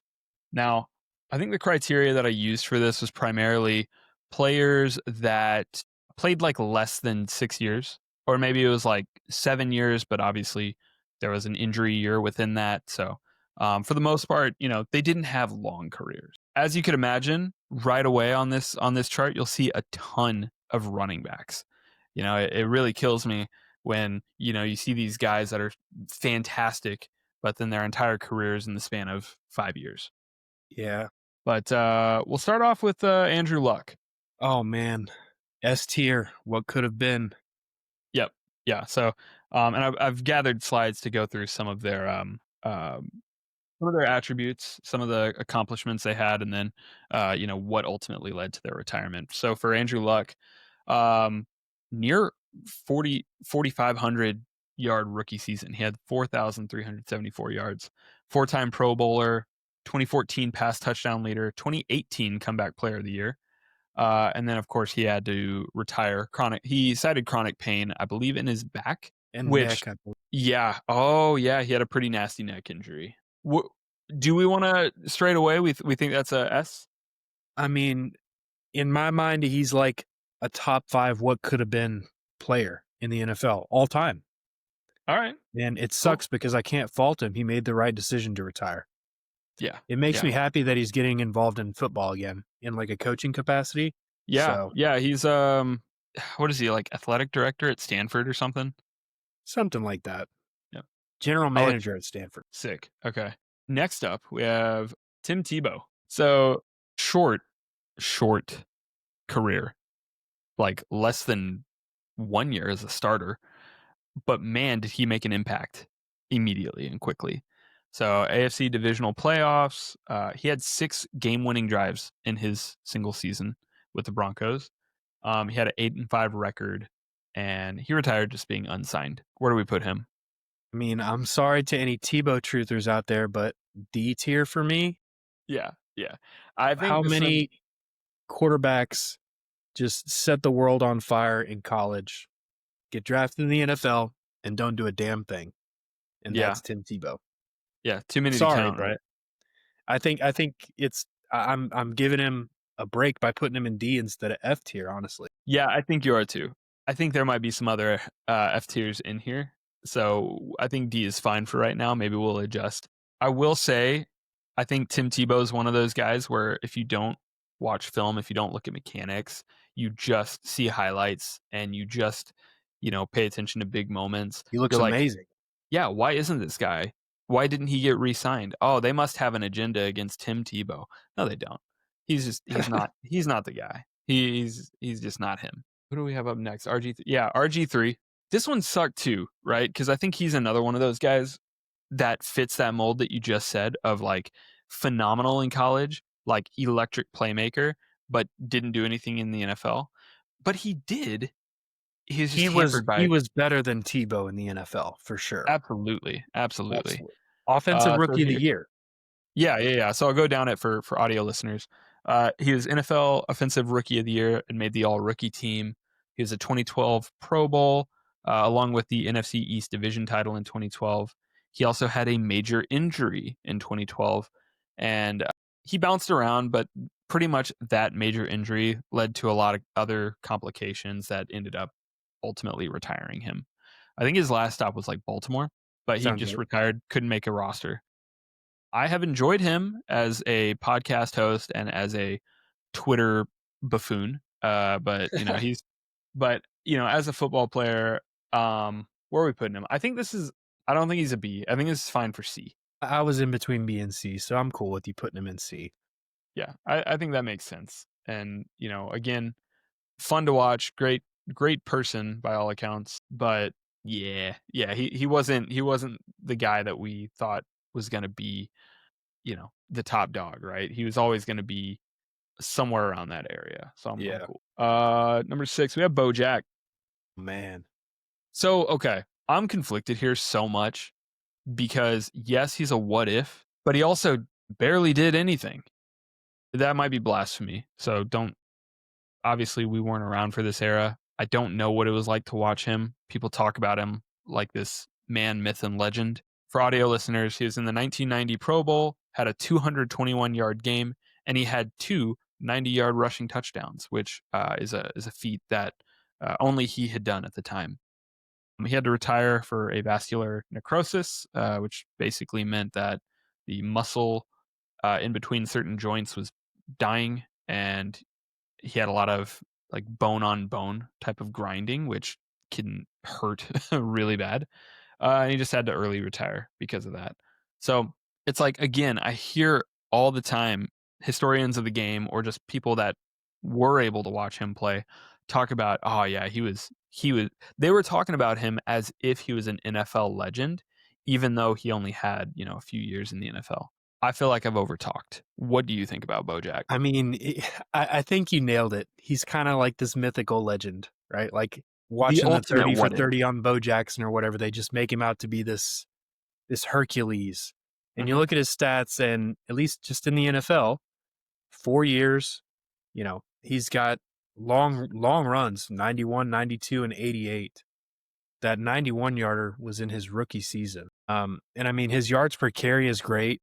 6.8, 4.3, 5.5, 5.6. So he had a 5.4 over his career. Definitely a successful running back, but I don't know. I don't put him quite in the tier of Andrew Luck. Mhm. I think he's probably A tier. Is Okay, can I make an argument for B tier? Go ahead. And the reason I say that is, and again, this could just be an age thing. I've never seen him play, but it's kind of one of those things of if you're just like the ultimate what if, I still have to see some of that, right? And it's like, yeah, there's plenty of running backs who have lasted 2 or 3 years that were able to put up numbers similar to that and then just like went downhill after that, right?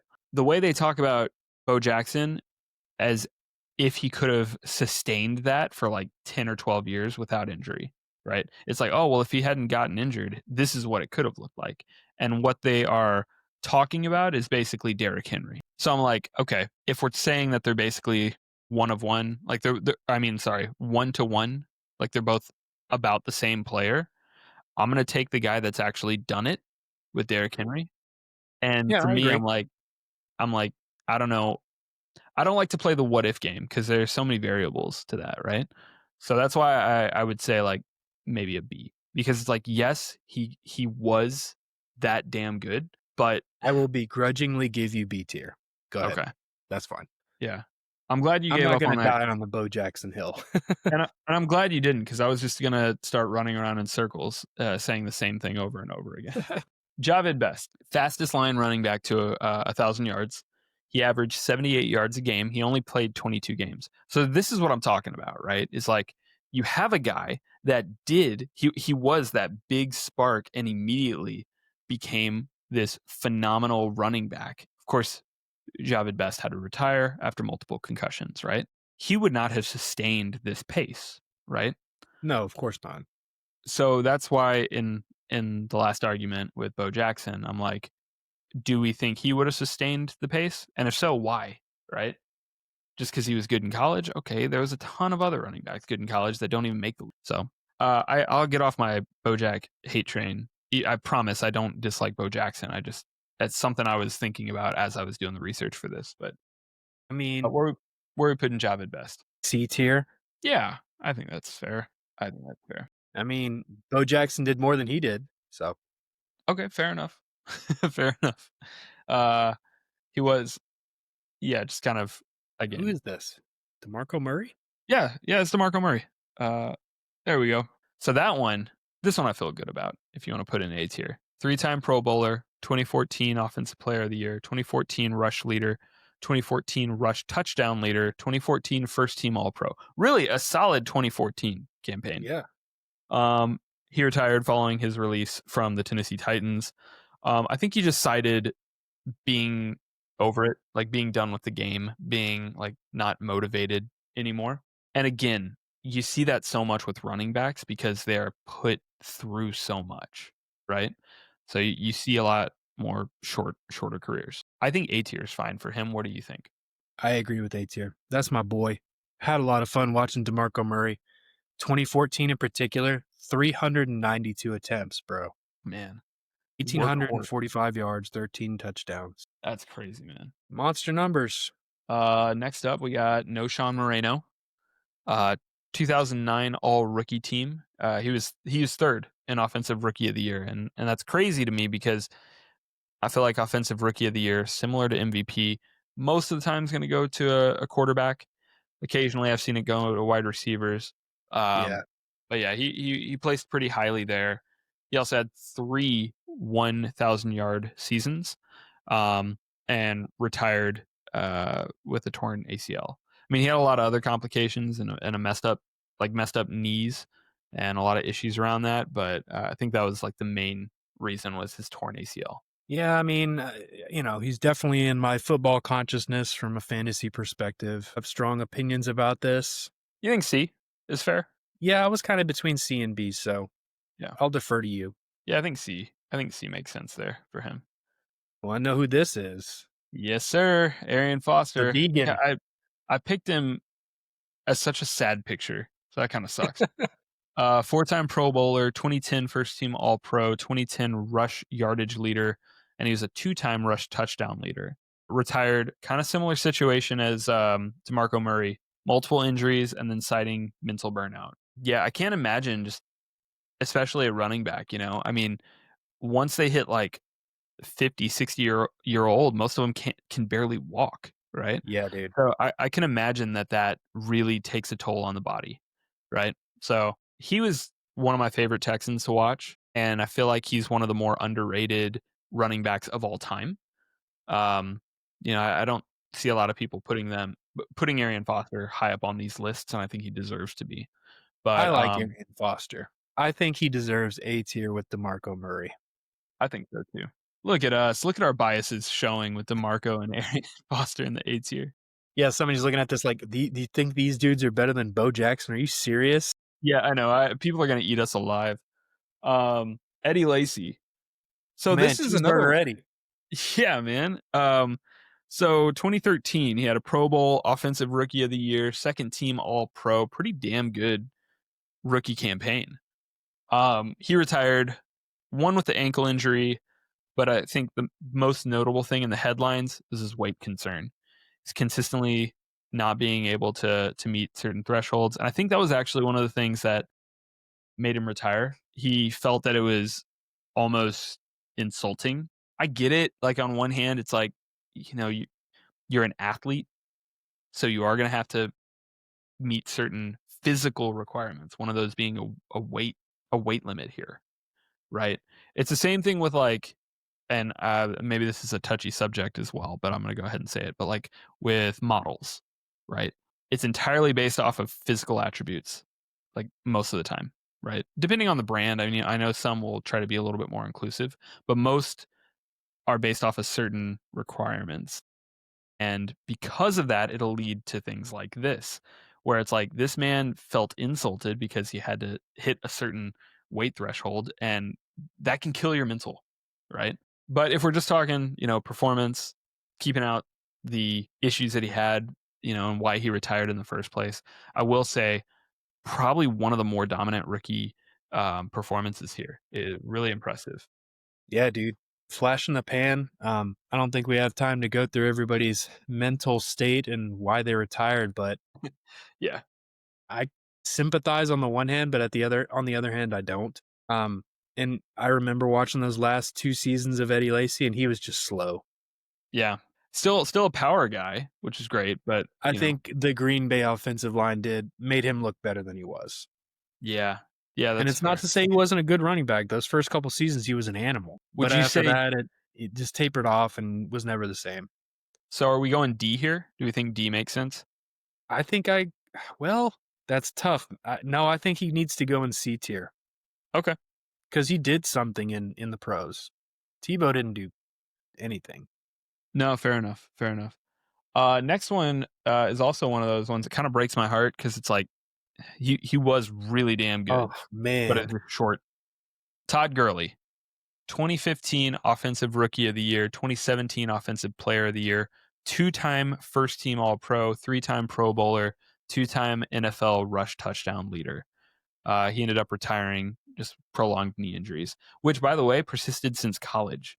So this man, crazy. had injuries from college and still dominated in the pros.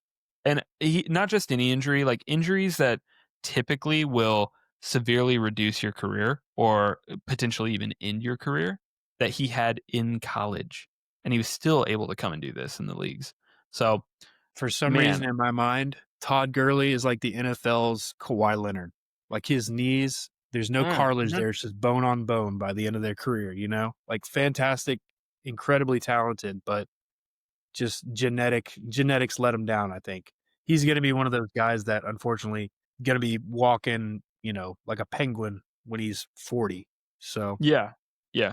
I mean, luckily, hmm, I don't know if that's even luckily, if that's more of a downside. I was gonna say because of the short career, at least because he didn't have such a prolonged career, he he doesn't probably have didn't that. won't have CTE, you know? Yeah, and he didn't have that consistent wear and tear for, like, 2 decades, so maybe that'll, help him long term, but what a player he was in the moment, and god, if you had him on your fantasy team, you were set. Beast. It was damn good. We thinking A for here? I think so, yeah. Yeah. Honestly, man, I'm more inclined to put him in S tier. Okay. I'm not even gonna argue with that. So, okay, I said that, but then I'm like, we have some guys down here that I think we wanna address. Okay, well, let's leave Can we him in A then. Okay. Next up, is that Josh? Yeah, it's Josh Gordon. So, Super Bowl championship, right? He wasn't the main guy, let's be real. But he did get a Super Bowl with the Patriots. 2013 first team All Pro, 2013 reception yard leader, 2013 Pro Bowl. We know the story of Josh Gordon: substance abuse, mental health. I know a lot of people like to chalk it up to, oh, it was just weed. No, it was more with his case. And I mean, he's admitted that. I know weed was the big one that kind of put a stamp on his career that tarnished it.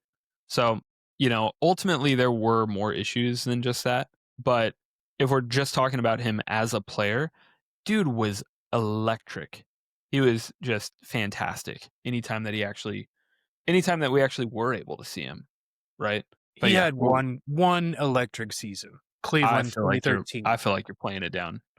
1,600 yards, Uh-huh. 9 touchdowns. Every other season, no more than 5 touchdowns or 800 yards. Yeah, but he also didn't play more than like 10 games, right?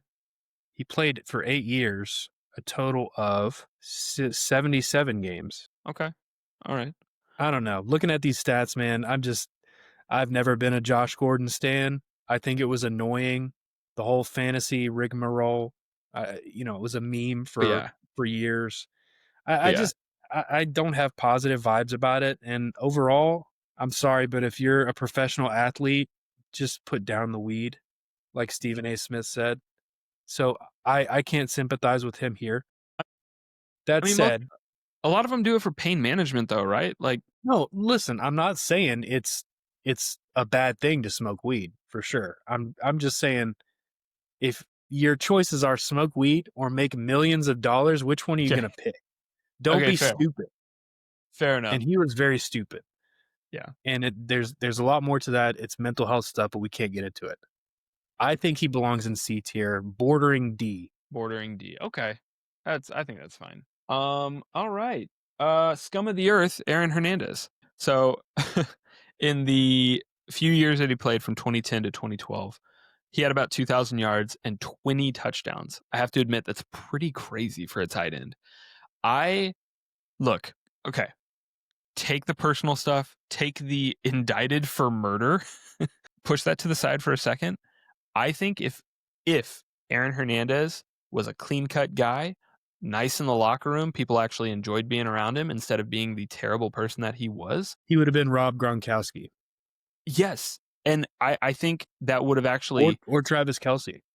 yeah, and my thing is like, okay, if that were the case, probably would have taken snaps away from Gronk, and Gronk wouldn't be the number one consensus tight end of all time that we know that we know of him.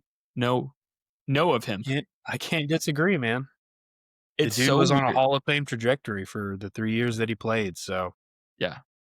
If you want to talk about biggest what ifs, this knucklehead I being think he's an indicted S for tier murder just on talent alone. You put on aside the what murder, the talent is there, is an S tier. He's an awful person, but S tier for me.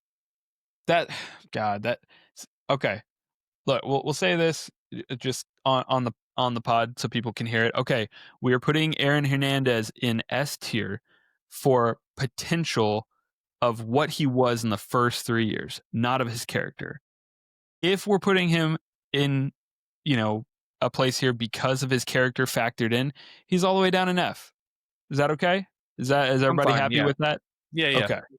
Yeah. It's a caveat. There's an asterisk Absolute next to Aaron Hernandez. yeah, absolute scum of the earth. Okay, next up, let's end on a happy note. Terrell Davis, 2017 inducted into the Hall of Fame. You got a Hall of Fame career. I feel like you're in S tier. Yeah. Two-time Super Bowl championship. He was a Super Bowl MVP in one of those. 1998 MVP, two-time Offensive Player of the Year, three-time first-team All-Pro, three-time Pro Bowl, 98 rush yard leader, and two-time rush touchdown leader. He retired with a torn ACL and MCL in 99.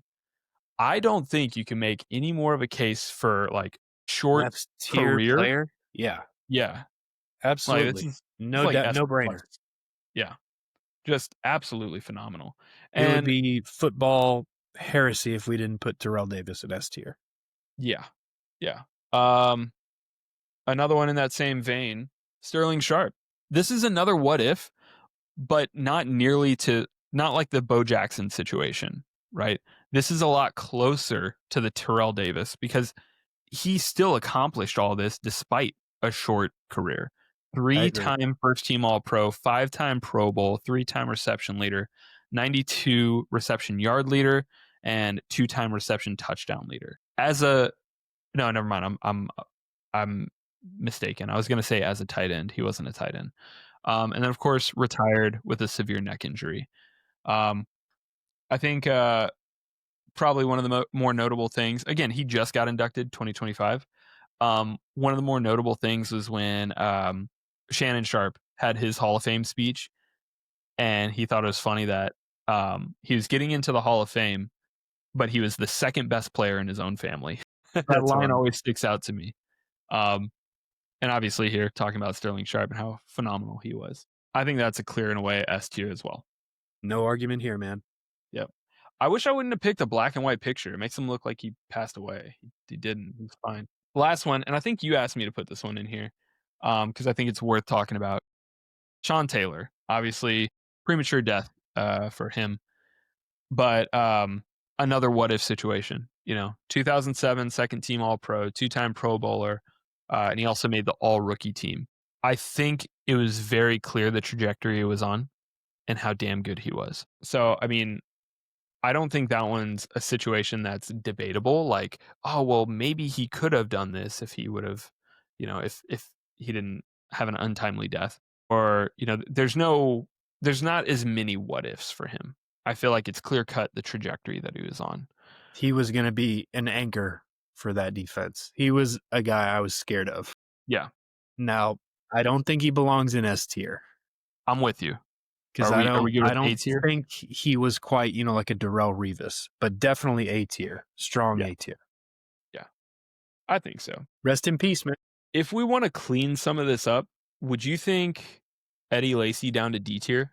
Of those guys, I would put Josh Gordon in D tier over Eddie Lacy. Okay, that's fair. And then do you think any of these guys need to move up to B tier, or any of the A guys need to move down to B tier? Maybe Maybe RG3? Noshawn moves to B.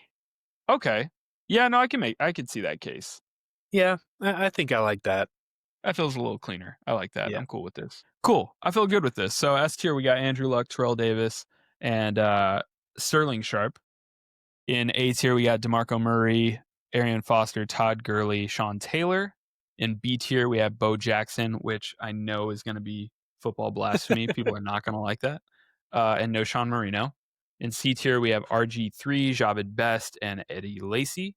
D tier, we have Tim Tebow and Josh Gordon. And then, of course, F tier, because of his character. For the murderer. Yes, we have Aaron Hernandez. I think that's clean. I like that. Yeah, I think that's a good feel one. good about this. Yeah, absolutely. Do we want to do your game next, or do you want to do the draft? Sure. Let's do my game. Sure, I'm ready for it. All right, man. So I didn't prepare any slides for this, so apologies to our YouTube viewers. But I came up with a game just kind of surfing around on Pro Football Reference, just looking at stats. My thinking was, let's look at things from what players would you expect to hit certain arbitrary milestones and who is up there with them but doesn't belong, right? So I don't expect you to know all these. The answer is not going to be obvious in a lot of these cases. Some of the questions I threw some trick answers in there. I'm just curious to see what you think about these. Okay, so let's go through the first one. Each of these is going to give 5 options, not 4. Okay. Okay, sounds good. Of these 5 players, which one has not had a 1,500-yard rushing season? Okay. So all these but one have rushed for 1,500 yards in a single season before. Tiki Barber, D'Angelo Williams, Marshall Faulk, Marshawn Lynch, or Nick Chubb. Can you remind me the second one again? D'Angelo Williams. All right, so here's my thinking here. Tiki. I have an asterisk next to his name. And the main reason is because I want to talk through him. The main reason for him is in the time he was playing, I'm trying to think because I remember him being very consistent. I don't know if he got over that 1,500 hump. And the main reason I'm saying that is because offenses were a little bit more stagnant in his era, not as potent. I think he might have at least one of those seasons. That's why he has an asterisk. D'Angelo Williams, I am torn. I'm gonna say Falk did. I don't have a doubt that Falk did. These are the ones that you might be tripping me up. The fourth option was Marshawn Lynch. Yes.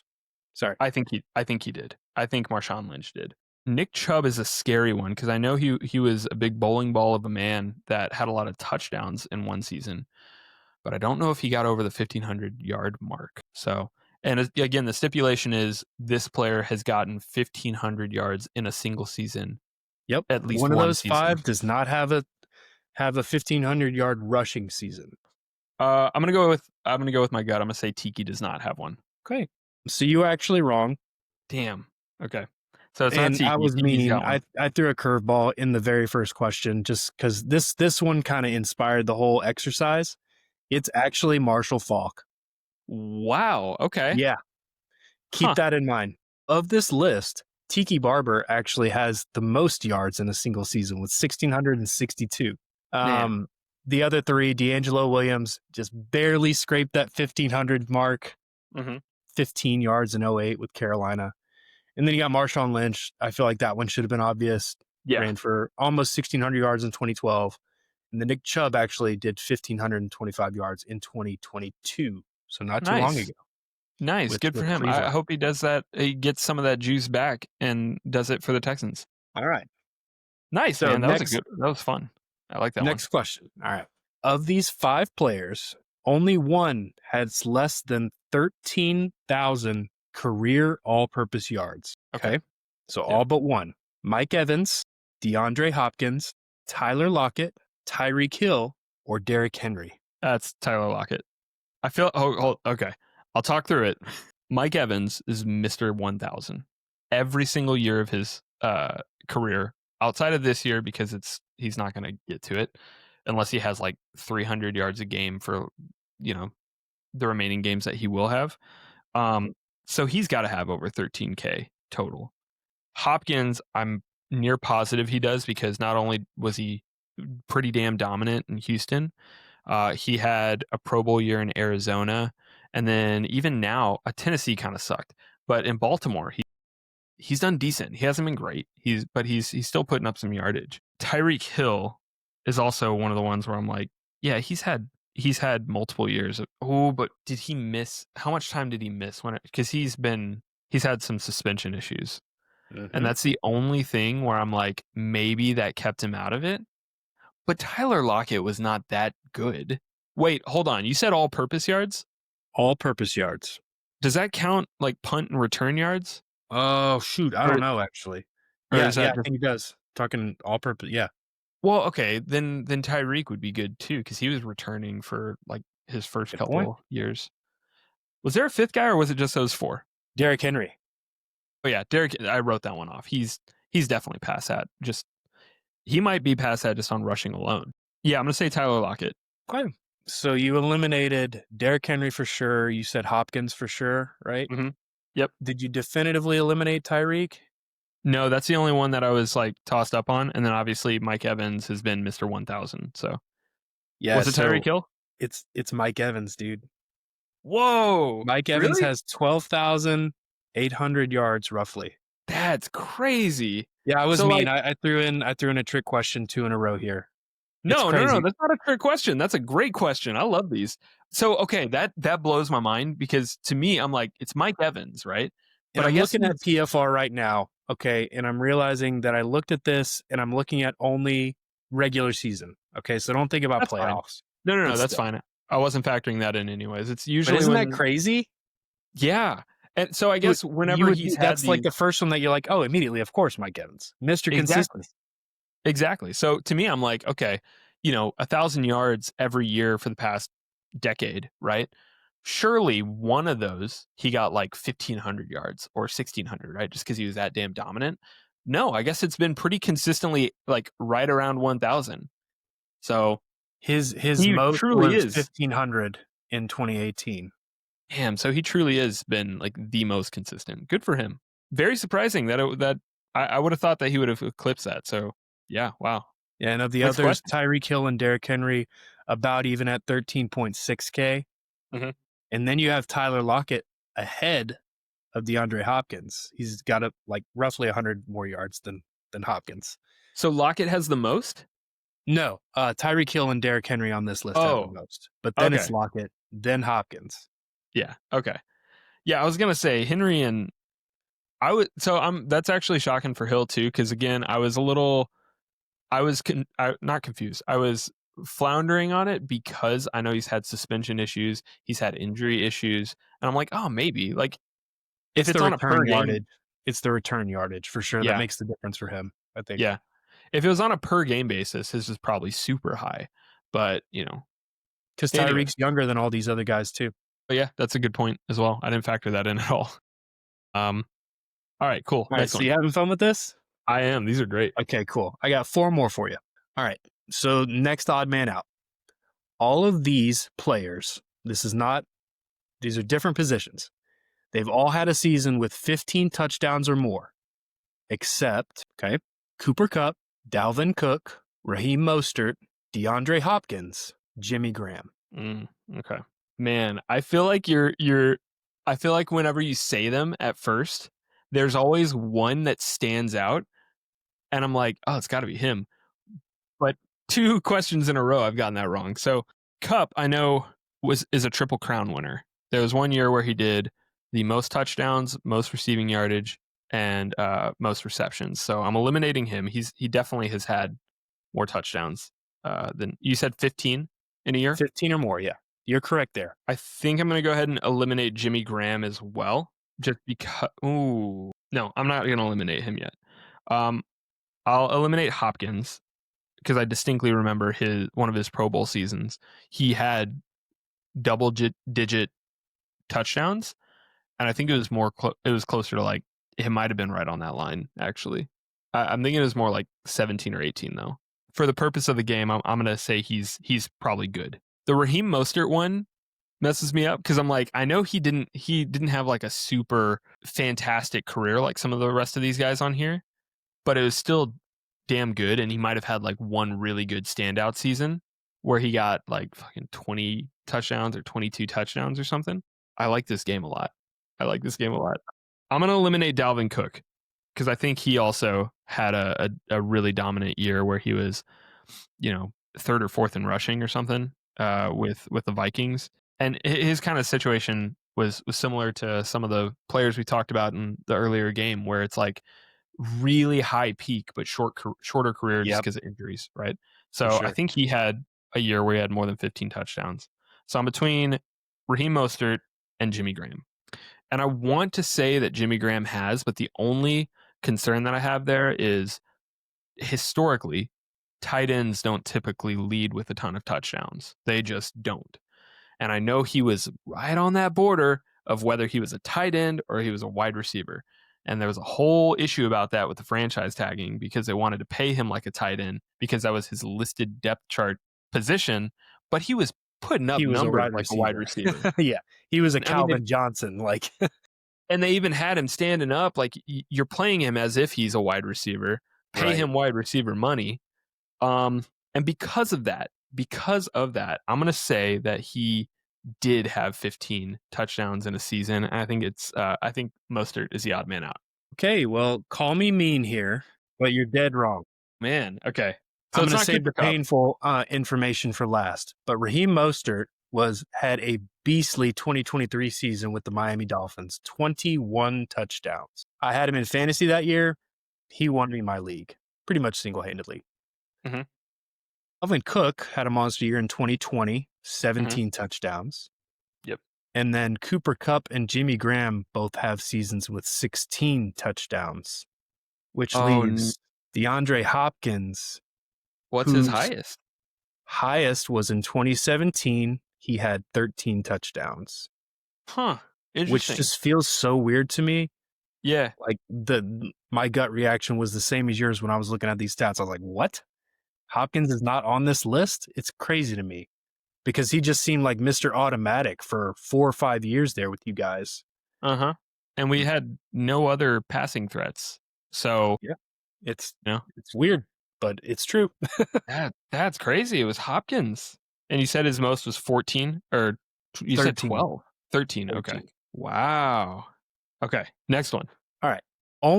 Now this one's we talked about one of these things earlier in the show, so you're going to get one of the answers immediately eliminated. But only one of these players has had a game with 6 or more sacks. Okay. Okay. Okay.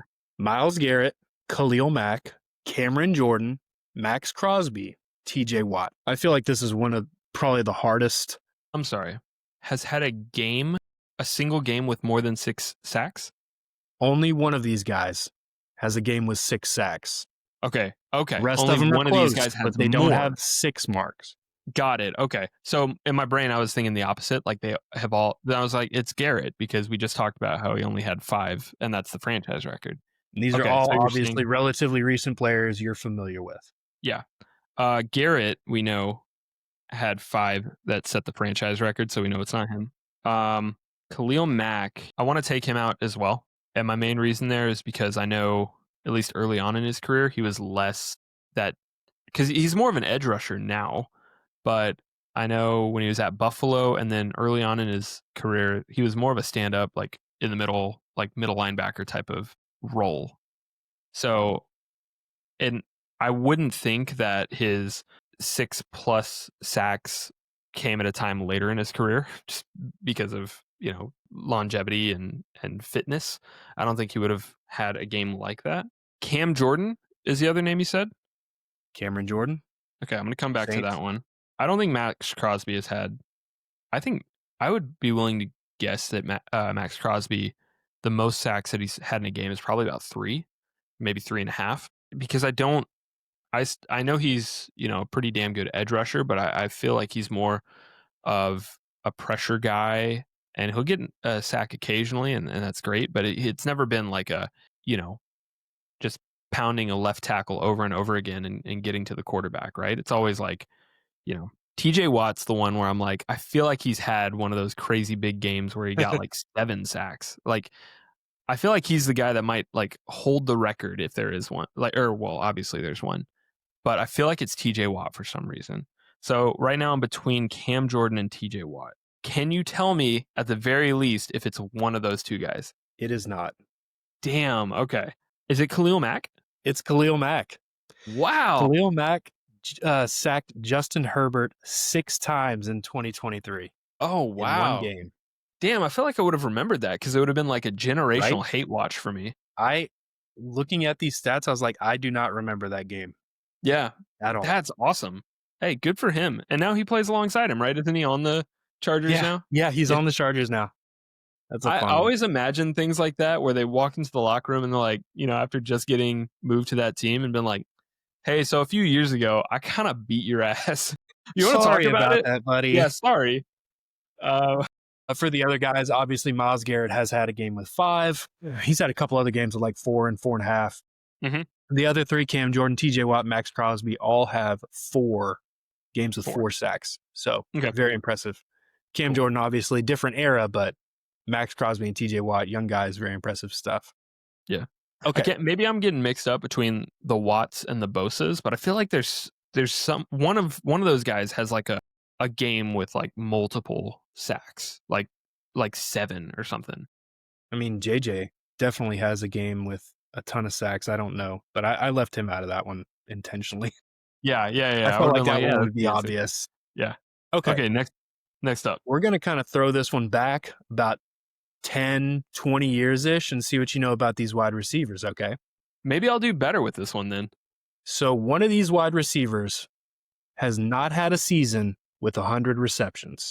All Has the not others had have had season. a season, at least one season, with 100 or more receptions. Okay. Mhm. Okay. You ready? Yep. Chad Ochocinco Johnson, Terrell Owens, Jarvis Landry, Anquan Bolden, and Emmanuel Sanders. Oh man, you threw Emmanuel Sanders in there just for me, didn't you? Yes, I did. Appreciate you. I'm curious if you're a true believer or not. See, that's mean. That's mean.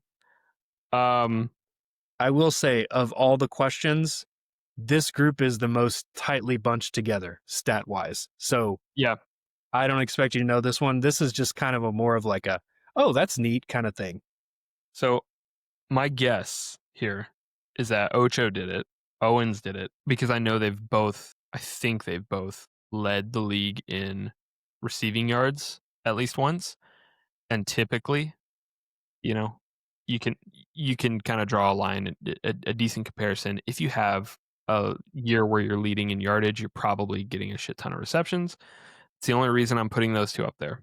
Landry, I feel like, is the red herring there, where I think he would be the person to be like, Oh, no, it's gotta be him, right? But I feel like there's been at least one fantasy season where I've had him where he's put up some numbers. I actually think it's gonna be Anquan Bolden, and the reason I think that is because I just saw your face though, and now I'm regretting what I said because you reacted. But I'm gonna stay with it. I'm gonna say Anquan Bolden, and the reason is because a majority of his career, he had to share catches with an all-time great in Larry Fitzgerald, right? Very true. Very true. Ocho didn't have to do that. Owens didn't have to do that. Landry kind of had to do that, but not too much. And Emmanuel Sanders, it could be Emmanuel Sanders as well. I don't know. No, Emmanuel Sanders definitely had a year where he had 100 more catches. So I'm gonna say Anquan Bolden. Okay. Well, once again, the first option you eliminated was the answer Ocho. because Ocho Cinco only ever had 97 receptions in '05. That was his highest. Wow. Wow. That Everybody one. else has over 100. Now, T.O., he had 100 exactly in Nice. '02. Nice.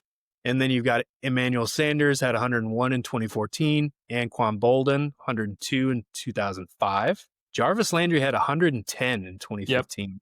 He was Yep. a slot monster then. Yeah.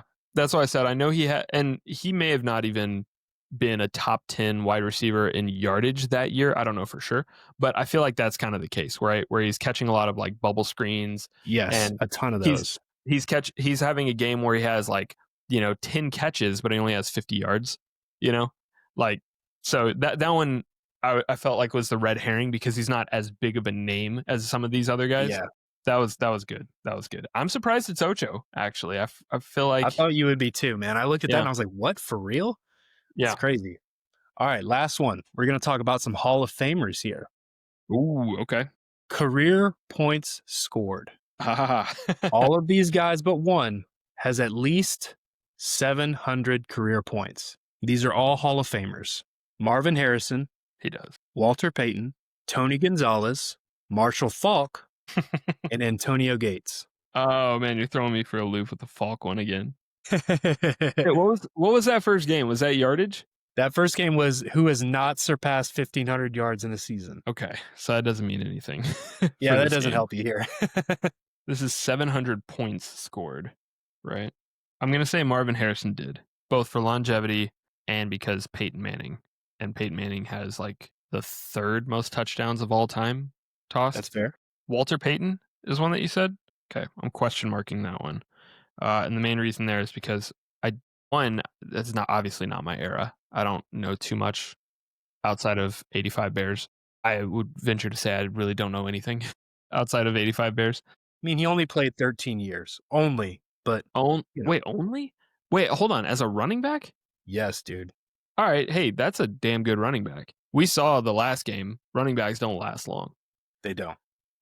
Tony G. He had, before being overtaken by Gronk and then more recently by Travis Kelce, he had the most touchdowns as a tight end, I believe. Don't react like that. Don't react. You're gonna make me overthink it.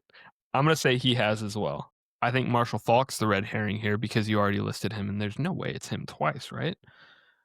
This is game theory right now. So I'm gonna say no Marshall Faulk. So now I'm between. I almost said Gary Payton. I got NBA brain. Walter Payton or Antonio Gates. And my thoughts on Antonio Gates is that he didn't score as much. I know he had a lot of receptions. I know he had a long career. I know he had a lot of yardage. But I'm trying to think, how often was he in the end zone? And I know I'm going to sound stupid because I'm going to say him. And then you're going to be like, oh, actually, he had more touchdowns than Anthony Gonzalez. And then I'm going to feel, or Tony Gonzalez. I'm going to feel really dumb. Say that last part again. That Gates has more touchdowns than Tony Gonzalez. That's correct. Oh my God. Okay. Tony Gonzalez is the answer. Tony Gonzalez No only has way. 674 career points. Oof. He's The others, All I'm right, going to go so- descending order, okay? okay. Marshall Faulk has 830. Yep. I figured that was the red herring. Marvin Harrison, 778. No Walter surprise. Payton, 750. And Antonio Gates has exactly 700. Ooh, nice. Good for him. So I don't know. I That's thought that was interesting. funny. Like everybody thinks of Tony Gonzalez as the scoring powerhouse tight end, right? Like the OG, and it's just weird. Only less than 700 points with Antonio Gates. Like compared to Antonio Gates, like that one threw me for a loop looking at it. But Yeah. it's also For kind of crazy that Marshall Faulk never had a season with more than 1,500 yards, 830 career points. Dude was a touchdown machine. so I'm gonna make a little search here because I'm curious as we do the comparisons here. I'm looking up Rob Gronkowski career points too. Oh, and he has one Lower than career I would. rushing touchdown, so he has 558. Travis Kelsey, 502. Okay, so they're both well behind. Yeah, they got a ways to go. Wow, Gates, really? Hmm, Him and okay, Philip Rivers, man. That I guess connection is so. something else. Yeah, so Yeah, that's look at that's that, odd man out for you. Hope you had a little bit of fun with it. dude. That was really fun. I like that one a lot. Did you get any of them right? No, I got all of them wrong. I Dang. think I was too tricksy there. Maybe we'll do a revised odd man out later in the season and I'll be a little bit kinder. that that was fun though, and I'll tell All you right, this much. cool. Glad you had a good I time. think I'm trying to think. Did I eliminate the right answer right away on all of them? Not all of them, a couple, but that's because I kind of steered the question towards that. It's Falk, Hopkins. I don't know. I'm not gonna go through it. Well, we'll review the footage. No, that's All fun right. then. Last game we got NBA to NFL draft. Yeah. So the way this one's going to work, obviously, happy first week of the NBA season. This just kicked off. I am a fan of the San Antonio Spurs. I get to enjoy Victor Wembanyama on a every 2 or 3 day basis. It's been fantastic already. We're 4 games into the season, undefeated, and he's looking phenomenal. Unfortunately, Jacob's a Mavericks fan. We don't have to go into it. So what we're going to do here to celebrate the start of the NBA season, we are going to draft NBA players to NFL positions. I don't know who went last I don't to either. start. So we're going to flip a coin, heads or tails? Tails. Tails it is. All right, so you get the first pick in this NBA to NFL draft. Who are you taking? Dude, call me crazy, but give me Nikola Jokic at quarterback. Some of those My freaking goodness. full court passes he makes me think he could be a quarterback for real. I don't know why. I could have thought about that way more, but that's the guy that comes to mind. So let's go with it. I'm with it. That sounds good. I'm gonna go. So, by the way, are we doing? We should do current season, right? No, this isn't all-time NBA players. This should be current season players. Okay, yeah, that's fine. I think that's fair. That's fine. So for my wide receiver, I'll go for somebody who arguably could have went to the NFL. I'm gonna go with LeBron. Obvious pick. That's the most like I have been on sports Twitter pick that you could possibly make is LeBron at wide receiver. Yeah, I can't argue with you there. I'm trying to think, man. This is an interesting exercise. Yeah. I'm just trying to think transferable skills, right? Wide receivers, I'm putting like dunkers out there, right? I'm putting like guys Give that have me go give ahead. me Giannis at wide receiver. Ooh, yeah. Yeah, Giannis is a good one. I'm not gonna try to spell his last name. I'll just put Giannis. Quarterback. So okay. I think we need to address this because I think people don't think about it this way of how tall NBA players are and how short NBA players are tall NFL players still, Yeah. right? Like Steph Curry is the same height as a probably I don't know. I haven't Google searched this. I have no clue. I'm guessing he's probably at the same height or taller than Lamar Jackson. I'm putting him at quarterback because I think Curry would be able to drop dimes downfield, and I think he'd be amazing. So I'm going to say Steph Okay. Curry there at I don't quarterback. hate it. I don't hate it. Yeah. All right. This one's for fun. Mhm. At defensive line. Do you know who I'm going with? I don't. Zion Williamson. Hell yeah. Yeah, Zion absolutely would be. Yeah, big boy down there. Of Freaking course. Vita Vea of the NBA. And you know what I'll do? I'm also going to go that same direction, just Okay. absolute big guy, right? Probably more no, I'm going to put a pin in that for right now. You want me to tell you where I was going to go there? I was going to say Embiid just because he's like this big physical force, but then I thought that dude has no knees. He's not gonna be able to play Yeah, D line. You know. yeah. I don't know. You know what I'm gonna do here? I'm actually gonna go defensive back, and I'm gonna actually put Wimby here. I'm gonna put Wimby here. Your guys cannot compete. Wimby will is going to pick off every single ball. I don't know how fast Wimby is now that I think about it. So maybe this is a dumb pick. I don't know Wimby's 40 time. I don't know his shuttle time. I don't even know. I don't know if he's that fast. I don't care. He's tall. It Let's doesn't slot matter him. if he's within 5 yards of the receiver. It ain't getting to him, Exactly. man. Okay, This is tough. I this feel is like tough. it's like my brain can't draw the lines between NFL and NBA. Like I know Like, there's obviously a lot of translatable skills, but my brain is like, yeah, who would be a good linebacker? You know, I don't know. I want to pick Luca here. Okay, Huh? For where? I don't know if I should put him at linebacker or running back because he's Okay. definitely a more offensive-minded guy. He's bigger, relatively speaking, stout for an NBA player. Yeah. He would be like Christian McCaffrey at running back. Yeah, he's not necessarily fast. He would be like a bruiser back, like a Yeah, I think Josh I just Jacobs, said I that think. because I think I just said that because they're both white. I'm sorry. Let's say more like Toby Gerhart. Ah, see that All right, whatever. that I just moved want me. Luca on my team. Put him at running back. Screw it. He's not fast, but whatever. You said Toby Gerhart. That moved me. All right, I'm with you now. I see your vision. Linebacker. I'm gonna go Isaiah Stewart from the Pistons. Dude's always getting in fights. That's kind of who I want at my linebacker position. That's a good one. Why'd you go so fast? Sorry, I should have given you more time. I could vamp on Isaiah Stewart. I You're love this fine. guy. Give me Jarrett Allen at defensive back. See, I'm curious how this would play out for us because we both picked tall, lanky dudes as defensive Yeah. backs versus guys that have like crazy amounts of speed. Like I think Russell Westbrook would have been a good pick here for Or defensive. Jalen Brunson, maybe. Yeah. Ooh. No, hey, thank you for that. I'm putting him at running back because Yeah. Brunson does have that big body, cuts through the hole. Like He knows I how to think he can move. do that. And Yeah. he's a good scorer in the paint. Like you got to navigate through big bodies to do that. So I'm going to put him at running back. I think that's a good pick. So for audio listeners, I still need a wide receiver and defensive line. Jacob still needs a wide receiver and a linebacker. I'm going to save my wide receiver for last. Okay. And I'm going to go with Jimmy Butler at linebacker. Ooh, That just that's nice. feels right to me. Can't Yeah. explain it. Yeah. No, Jimmy's no. the guy I want on my team. D line, and I'm gonna do this because he played there. He played at Michigan State. He played football as well. Do you know where I'm going? No. Draymond.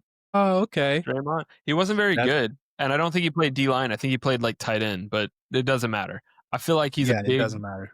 I he's like a it. stout guy. I feel like he'd be going for sacks here. So, and you know what? He'd probably get called for so many roughing the passer penalties, but I don't care. I'm with it. We're both down to wide receiver. Yeah. And I feel like all my other picks have been pretty big, so I'm going to go small ball here. Okay, slot receiver. Yeah, I'm going to go with a slot guy opposite my Giannis monster wide receiver, my ex guy. Mm-hmm. But I need another minute to think about it here, I think. This should be easy, man. For a wide receiver, like that's one of the most translatable positions. Yeah. Yeah. Yeah, I would think so, right? Like high vertical, explosive playmaker. Well, you know what? I'm not going slot receiver. I'm going big. Anthony Edwards. Well, yeah. Yeah. Yeah, and that'd be perfect. Oh, I I don't think know it what. was in between him and Ja Morant, but Ja's too, I don't know. Can't go with Ja. Yeah. So I had a similar thought here for my last wide receiver, but I was doing a little bit more of a homer pick. And I'm doing this because he's just an explosive playmaker and has made some crazy dunks. I'm going to go with the San Antonio Spurs' very own Steph Castle. Rookie of the year, reigning Yeah, rookie of the that's year it. right there, baby. Rookie of the year. I'll give it to you. So for audio listeners, I have at quarterback I have Steph Curry, running back Jalen Brunson, wide receivers I have LeBron James and Stephon Castle. Defensive line I have Draymond Green, linebacker I have Isaiah Stewart, and then defensive back I have Wimby. Jacob, you want to rattle off yours? Yeah, I've got Nikola Jokic handing off to Luka Doncic, my slow running back. Throw into Giannis and Anthony Davis. Zion's eating up that offensive line, bro. just you ain't getting nowhere. Brunson's getting swallowed up every play, dog. He's getting eaten. And then my freaking dog in the middle of my defense, Jimmy Butler at linebacker, and Jarrett Allen at DB. Because why not hook him? Yeah. Yeah, great defender in the NBA. I do think this is really funny because you'd mentioned like Zion. Oh, he's going to eat up Brunson in the backfield. Nice play on words there. And then I Thank was you. thinking, oh, Draymond and Luca, like Draymond trying to tackle Luca, they would Gone. both hate each other. So I love They this might matchup. die out on Yeah, the field. Yeah. yeah. I love your Eastern European backfield connection that you have here with Joker and Luca. That's pretty sick. Yeah, an unusual all white backfield. All right, man. Cool. You ready to get into our picks? Yeah, let's do it. Let's Let's do close it. this bad boy out. How bad are you whooping me right now? I can Pretty tell bad, you I right now. expect. I am at 24 points, and you are at 10 points. All Um, right. So I got some clawing obviously, back to do. yes. Obviously, last week we didn't have a pod, but the weekend before or the week before that, you had Patriots over Titans, Rams over Jags, and Broncos over Giants. You nearly had your upset pick with Texans over Seahawks, but Seahawks were able to rough that one out. For me, I had Colts over Chargers, Niners over Falcons, and then I got my upset pick right with the Bengals over the Steelers. The one I missed was Jets over Panthers. Um, and I honestly don't remember if that one was You were close just or a week not. early on that one. Yeah, Jets got their win this week. that one was close actually. It was Yeah. Panthers 13, Jets 6. So that was even, it was close. You want me to go ahead and do mine first? Sure, you go ahead. You're the I think winner. we've kind of traded off every week. All right, so getting into the picks, I have my Texans this week at home over the Broncos. The Broncos right now are a 1.5 point favorite. I think the Texans are riding some momentum. I think they break the 5 game winning streak of the Broncos. I think there are certain teams that have just been so dominant that they can ride out long streaks. I don't think the Broncos are one of those teams. So I think still think they're going to be a phenomenal team that goes into the playoffs as either the winner of that division or very closely like the top wild card spot and like Kansas City winning the division or something, right? I still think that's going to be super close. So I'm going to take my Texans here over the Broncos. My next one, I have the Bears. They're a 2.5 point favorite. I think they're going to go ahead and take care of business on the road against the Bengals. The Bears are in the top third passing the ball. Phenomenal offense here. Caleb Williams and I'm blanking on his name again. Help me out. Their head coach. Ben Johnson. Phenomenal. Thank you. Ben Johnson. And the Bengals are just god awful at defending the pass. I think that's kind of what makes the difference here. I have the Colts winning on the road in Pittsburgh. I think this Colts train, similar to what I was saying earlier about the Broncos not being able to have those long standing, win streaks. I think the Colts are one of those teams just because they're a well-oiled machine at this point. We haven't seen a lot of slip ups from them that are glaring. So I think like they can entirely the rest of the year play like a B+ game and be completely fine. Right? They don't need these crazy wins. They can just be very consistent. So I think that keeps rolling. There's nothing fake about this team. They're too dominant. My upset, and this is a weird one, Giants over San Francisco. San Francisco has looked really shaky lately. I think they've lost 2 in a row. They may have lost maybe 2 of the last 3 or something. And on top of that, I think New York has a weird like rally situation after the Scatterboo injury, and I think Tyrone Tracy has some relatively fresh legs, all things considered, and he's a pretty decent running back too. So I think he helps out with that, and they get it done. I think that's a perfect opportunity for a trap game there. I can't disagree with you. Although I do disagree with the Indianapolis and Denver picks. I think either of those could go the other way. Ooh, interesting. Well, who do you have? What are your picks? All right, man. I got Lions over Vikings here. That's not a tough pick. Vikings are struggling. Lions are on top of things. Whatever. Let's move on. That's my easy pick. I got Chargers over Titans. That's also an easy one. Rams over Saints. It's an easy pick. That seems like a trap game though, It especially with could a be new a trap game. quarterback. It could be, but I believe in the Rams. So give me the Rams. And then I will not take an easy game here. I want the Bills over Kansas City as my Ooh. upset. Chiefs are favored. Let's see, what time slot is that game? It's Bills are in at home? Buffalo. It's the afternoon game on Sunday, so I'm definitely going to be watching that one Yeah. in Buffalo. I think I said earlier, like I'm not going to bet against Kansas City, but for this one particular instance, I think the Bills got him here. We'll see. Yeah. Yeah, I'm gonna look up something real quick. I wanna know, in Buffalo, how cold it is on Sunday. Okay, so it's Could be no a rain, factor. no potential snow. I can't wait for that, though. I'm telling you, football weather, rain, snow, This like, I feels want like it. football, man. I love that, man. But no, it doesn't look too bad, there. So, yeah, man, I think those are some good picks. We'll see. We'll see. I think, I started off hot. You're clawing your way back. I think we who I knows? don't know if there's We're not enough. even halfway through the season, you know? We're not even halfway through the season, so, things could absolutely turn around.